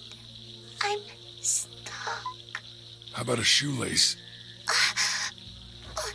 What's a shoelace? Where's she been? In a hole. Take off your shoelace and drop it in.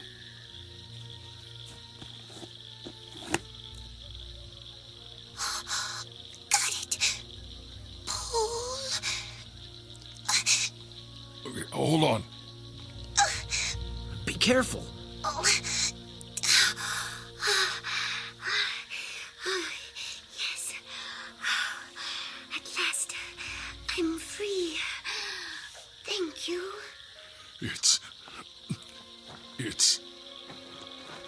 What is it? Get the camera. What? Who are you? I am the Princess Bewinjapiri. You're only 2 inches tall. That's because I'm wasting away. Quickly, feed me. Are you getting this? Yeah. Give her jerky from my backpack before she starves to death. Do you see how small she is? How's she gonna eat jerky? We need baby food. Wait. You know what? I've got some yogurt. I'm dying. Help! Here. Here's some yogurt. Eat. Oh, you. What is that? I want meat. I want meat. Here, take some jerky.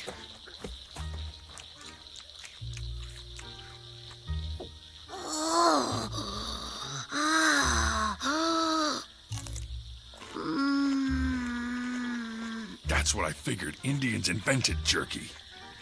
You're crazy. Jerky was invented by a second-generation German guy in Milwaukee. I did a documentary about it. Good. I want more. I want more. What happened to you? My tribe's medicine man put a spell on me to protect me 400 years ago. My tribe discovered the fountain of youth. Bad men tried to steal the water. Our medicine man gave me the power of the shape shifter. I made myself invisible so the bad men would not find me. It is hard to see when you are invisible, and I accidentally fell into the water of the fountain of youth, and it shrunk me. Did you get that? The fountain of youth? It's for real? Yeah, you live forever, but you get smaller. Everything is a trade-off. Give me jerky. Biwinjapidi likes jerky. How long have you been in that tree? 17 years. Each year the tree grew a new ring around me. I thought I was going to be crushed. I was saved by a brave man who looked like you. Wait a minute. That was my brother. Your brother was a good man. A very good man. He saved me from certain death.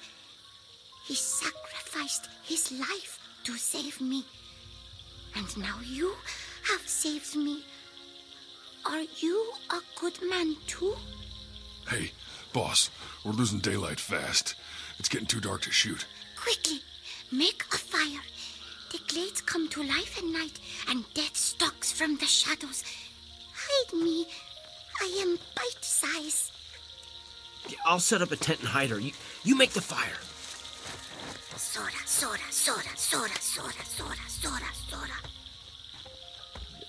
Is that an Indian prayer? No, I'm thirsty. Your brother gave me soda. I liked it. Do you have soda? Give me soda, soda, soda, soda, soda, soda.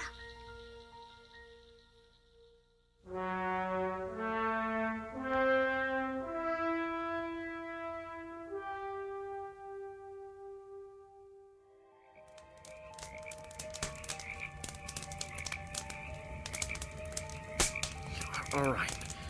Now we have campfires all around us. We should be safe. This is like sleeping in a zoo at night, except the animals are loose and we're in a cage and can't close the door. How did she survive out here? Well, the Lone Ranger always asks Tonto what to do. Indians always seem to have a sense of how to get in touch with nature. But she's dead asleep. She's full of jerky and soda. I don't think she's going to be in touch with anything tonight. Maybe we better put her between us to keep her safe. Good idea. Good night. Good night.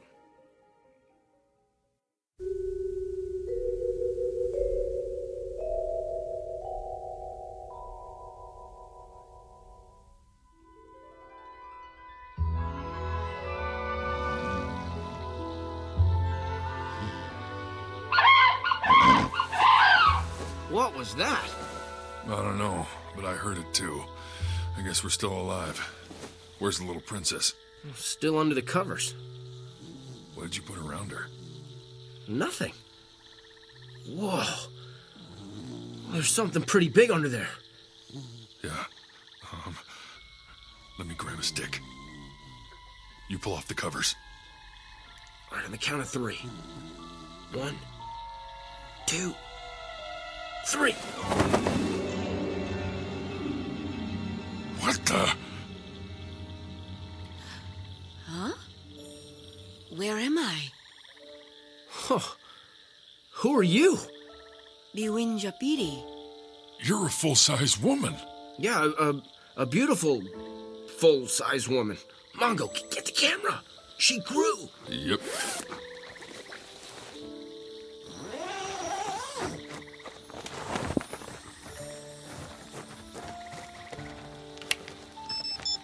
Let me stand next to her. Am I in frame? Okay. This is the 2-inch tall woman we filmed last night. Now she is taller than me. Wait. How do we know you aren't someone else? I still have his shoelace. Yeah, it's not good enough. Like, you could have mugged the little princess and took it. Okay, wait a minute. All right, I've been careful not to mention my brother's name to you. What is it? Your brother's name was Eugene. That's right. God, this is insane. You grew to 6 foot overnight? Are you going to continue to grow? No. Each time I emerge from hibernation, I rehydrate, and I always grow back to the same size I was before I was enchanted. Then what? Then a member of my tribe arrives to equip me for my journey, during which I pay respects to all my ancestors. Look! Charlie! Charlie! Oh, Charlie! Now what? What is that? I think it's one of those airboat things. Yeah, well, it's heading right toward us. Hello, princess! Film this. He's wearing a Hawaiian shirt. Film it! Looks like it just came from a Jimmy Buffett concert. Welcome! Are you a visitor from the past? No, I'm Charlie. I see you found Bawinjipidi.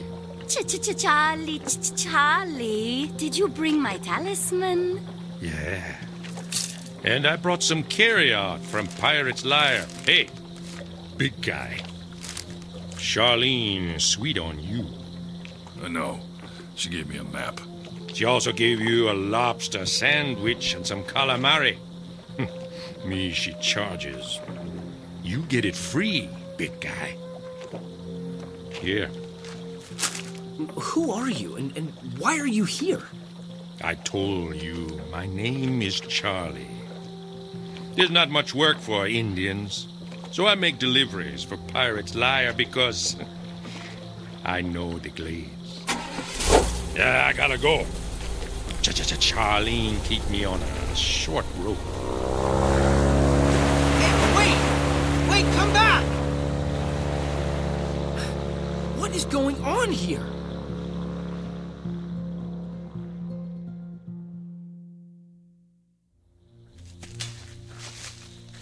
We practically kill ourselves traipsing into the middle of the Everglades to find a legendary princess. Instead, we find a 2-inch tall glutton who's stuck in a tree and then grows 6 feet overnight. Then an Indian who delivers carry-out to the middle of nowhere in an airboat gives her a magic talisman and then takes off without warning and strands us. Now, this all seems mighty strange to me. 17 years ago, my brother died out here. I want some answers. Is there any more jerky left? No! Tell me how my brother died.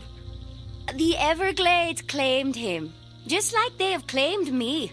We are both part of the Everglades forever. Yeah, but my brother is dead, and you are alive. This is because the Everglades chose to give me the gift of eternal youth. But they also have taken my life. What does that mean? My tribe is gone. My parents, grandparents, brothers, sisters, husband, and friends died centuries ago. I am eternally alone, struggling each day to remain alive. Your brother, like you, sought to find me. I never asked for that or wished for that. He discovered my hiding place and learned how I could hibernate and live off my own body like a bear, but much longer. I filmed a special about bears. We roused one from hibernation and it wasn't such a good idea. Leave a sleeping dog lie. What are you saying? That my brother woke an animal? Don't move. Freeze, boss. Duraktura sanua puta junja.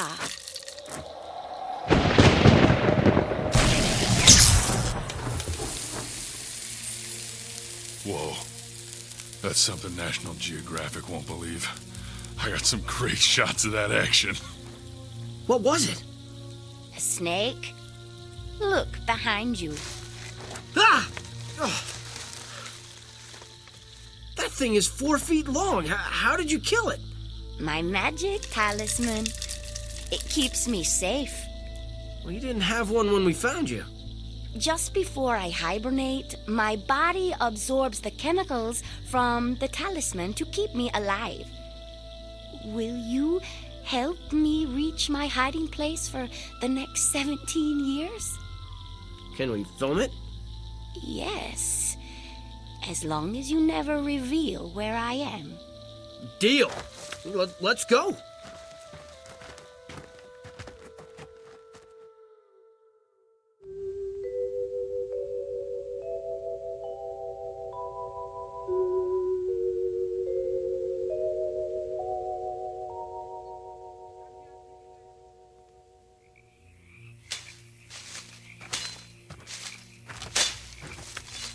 We are almost there. But it is too dangerous to travel at night. We should camp here. All right. I'll pitch the tent. You two find firewood. And be careful. She's got the talisman. We'll be fine. You be careful.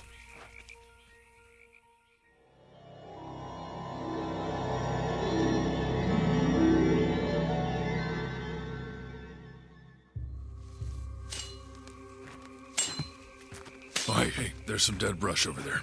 That'd be good for starting a fire. What did you think when you first saw us? You reminded me of my husband, a tall, strong warrior. You didn't think I looked like a pack mule? No. I found you attractive. What was your husband like?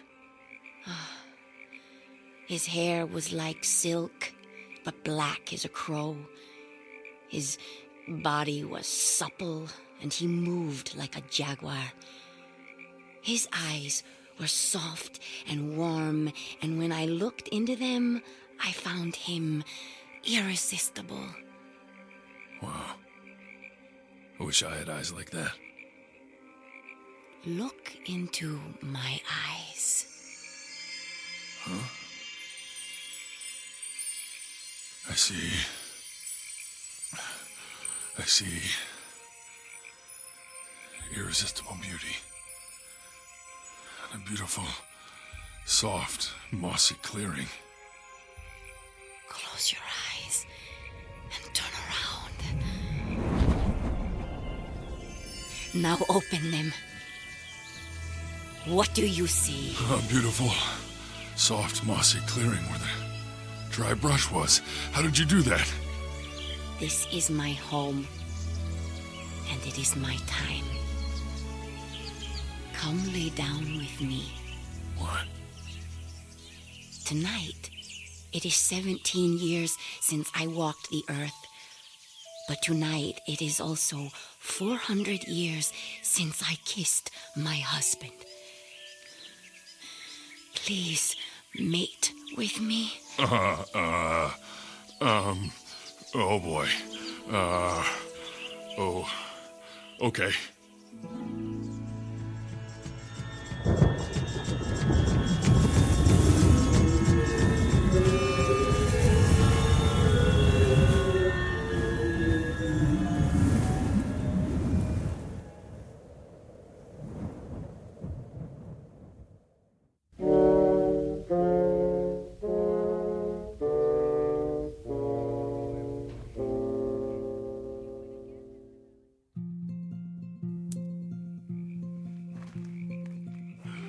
Unbelievable. Oh, that was unbelievable. Oh. Princess? Where are you, Princess? I'm over here, by the tree. What are you doing over there?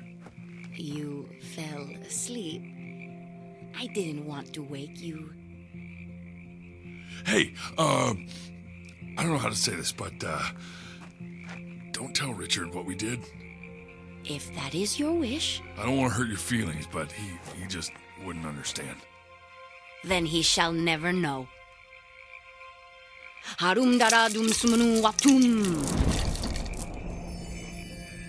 You just hold your talisman and say a few words and that's it? Yes, relax. I just turned our bed of moss into a bed of quicksand. Our secret will be buried forever. What? Well, hey! No, hey, I'm sinking! Now you will be part of our homeland forever. You'll always be here with us. With me. No! Help! Help!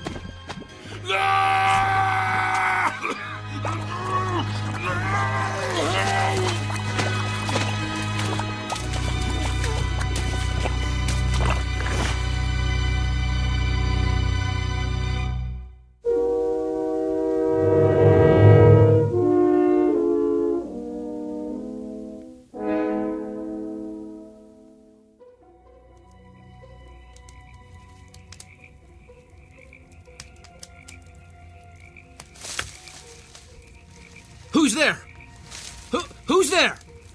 Biwinja Bidi. Where's Mongo?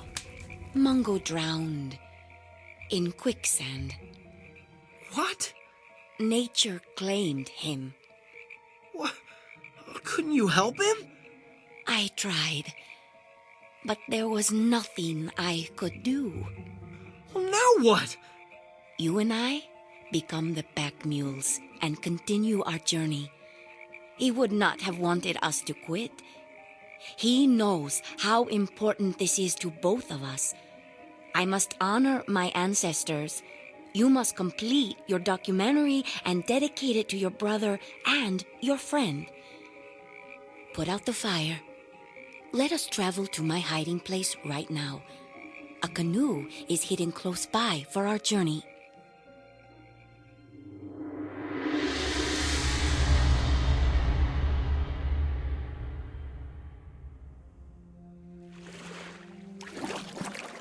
Leave everything in the canoe. You will be leaving shortly.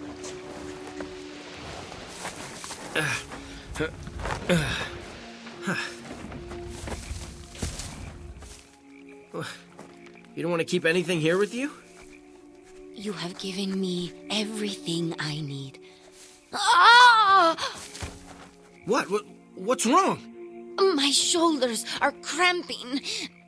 You must have paddled too much. Turn around. Let me massage your shoulders.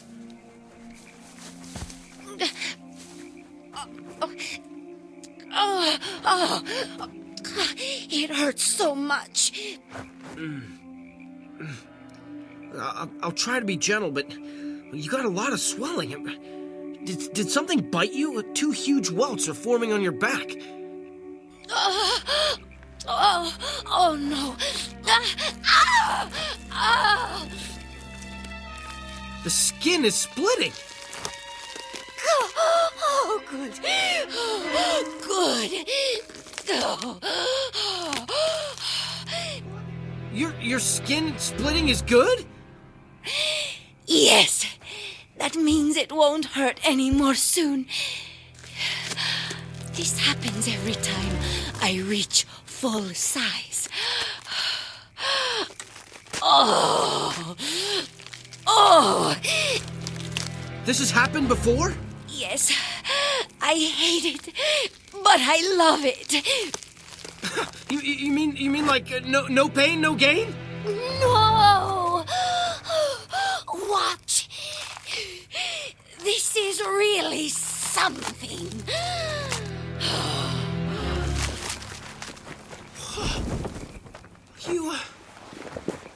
You grew wings. Yes. Yes. Aren't they beautiful? Yes, absolutely. It's one of the most amazing things I've ever seen. I'm so glad we had moonlight, so you could see everything. In moments, I must ascend to there. See? The crook of that ancient cypress? Yes. 17 years is a long time. What will you dream of? Meeting someone as kind and caring as you or your brother when I awake 17 years from now. Without your help, I would never have survived. Quickly, set up the camera. The moonlight is perfect. Set the camera up so the moonlight will shine on me as I ascend to the top of the tree. Imagine how beautiful it will be with the moonbeam sparkling on my gossamer wings.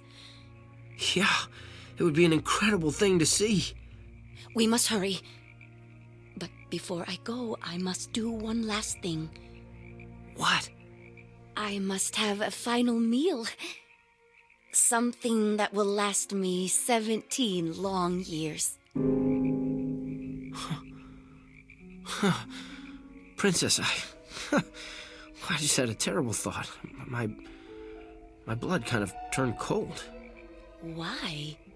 You're not gonna eat me, are you? eat you?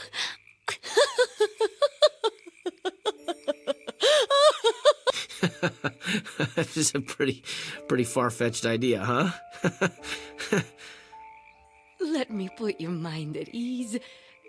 No, I am not going to eat you.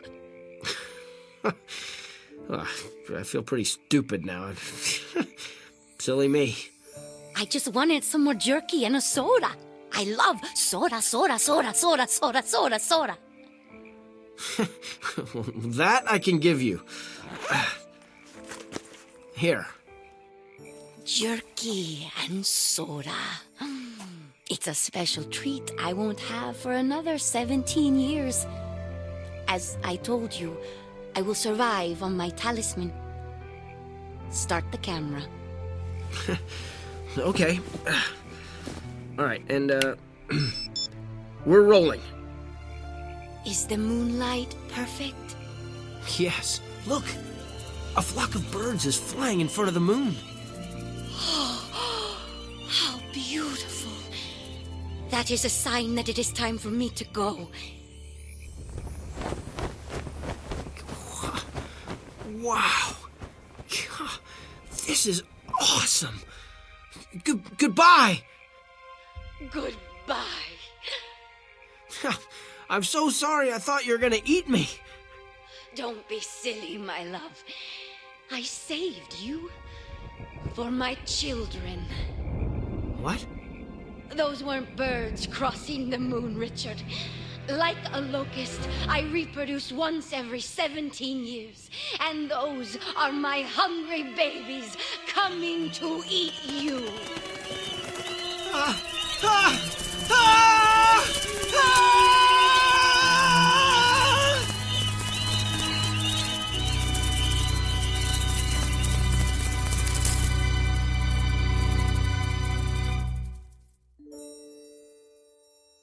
When tourists visit the Everglades, they see signs that read, "Don't feed the animals," and they laugh as they recall disasters they have witnessed in the movies.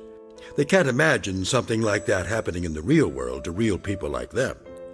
But like all clever predators, Mother Nature is very patient and has a special way of protecting what is hers. And every once in a while, tourists take a step or two off the beaten path and go beyond the boundaries of nature to discover something new and different. So if you do visit the Everglades and see a sign that says, "Don't feed the animals," heed its warning, because Mother Nature always encourages her pets to bite the hand that feeds them. In the Twilight Zone.